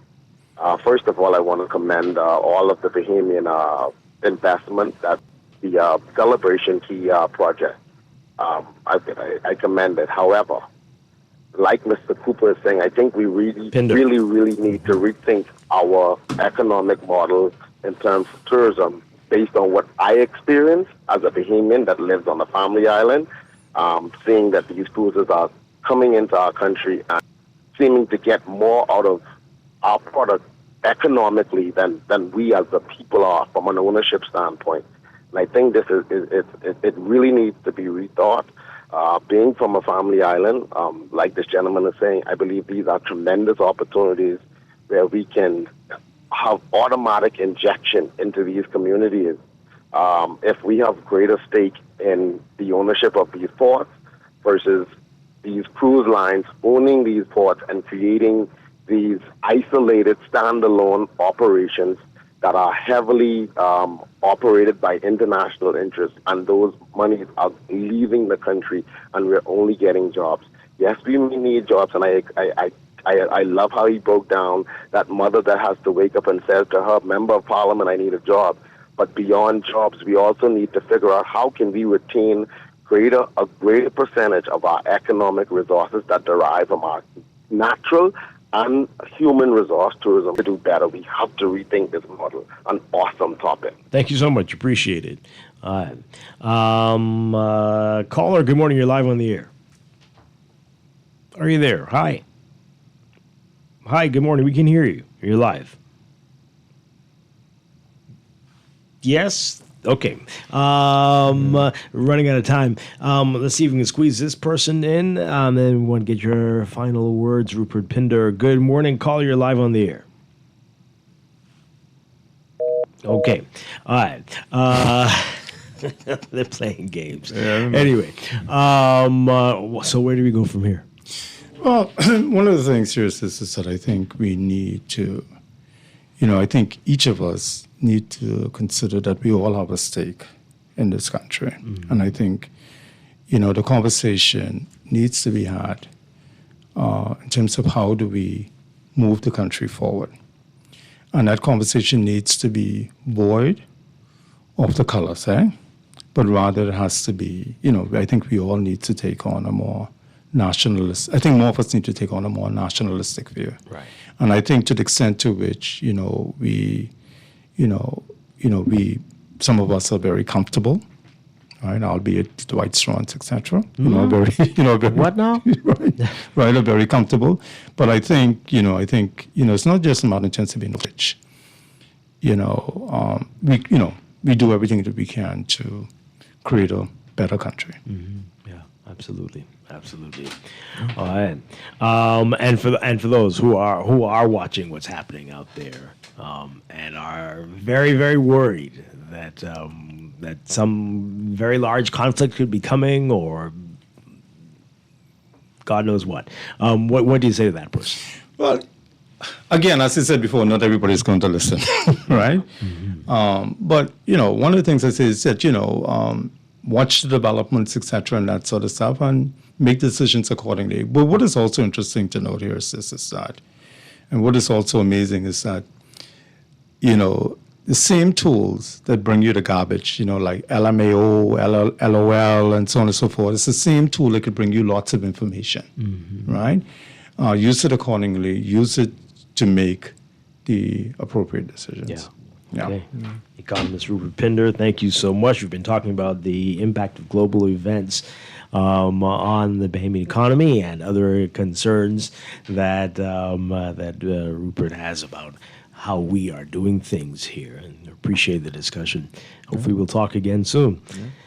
Chester Robards, thank you for being here, as always. Pleasure. I'll see you next week. And I'll be back tomorrow morning with more Morning Blend and Morning Blend Business right here on Guardian Radio 96.9. Be sure to pick up today's Nassau Guardian for the latest in news, including Guardian Business. And this portion of the show brought to you by CFAL, growing wealth for future generations. Stay tuned for On the Clock with Aaron Green coming up next. Have a great day, everybody. Wasn't too bad.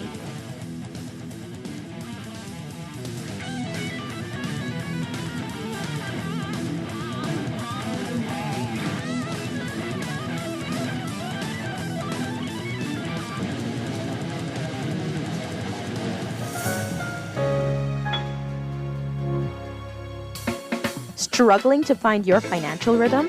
Make that move to Fidelity and let us help you orchestrate your financial goals into perfect harmony with free financial coaching sessions. Make that move today. Call 356-7764. Fidelity, we're good for you.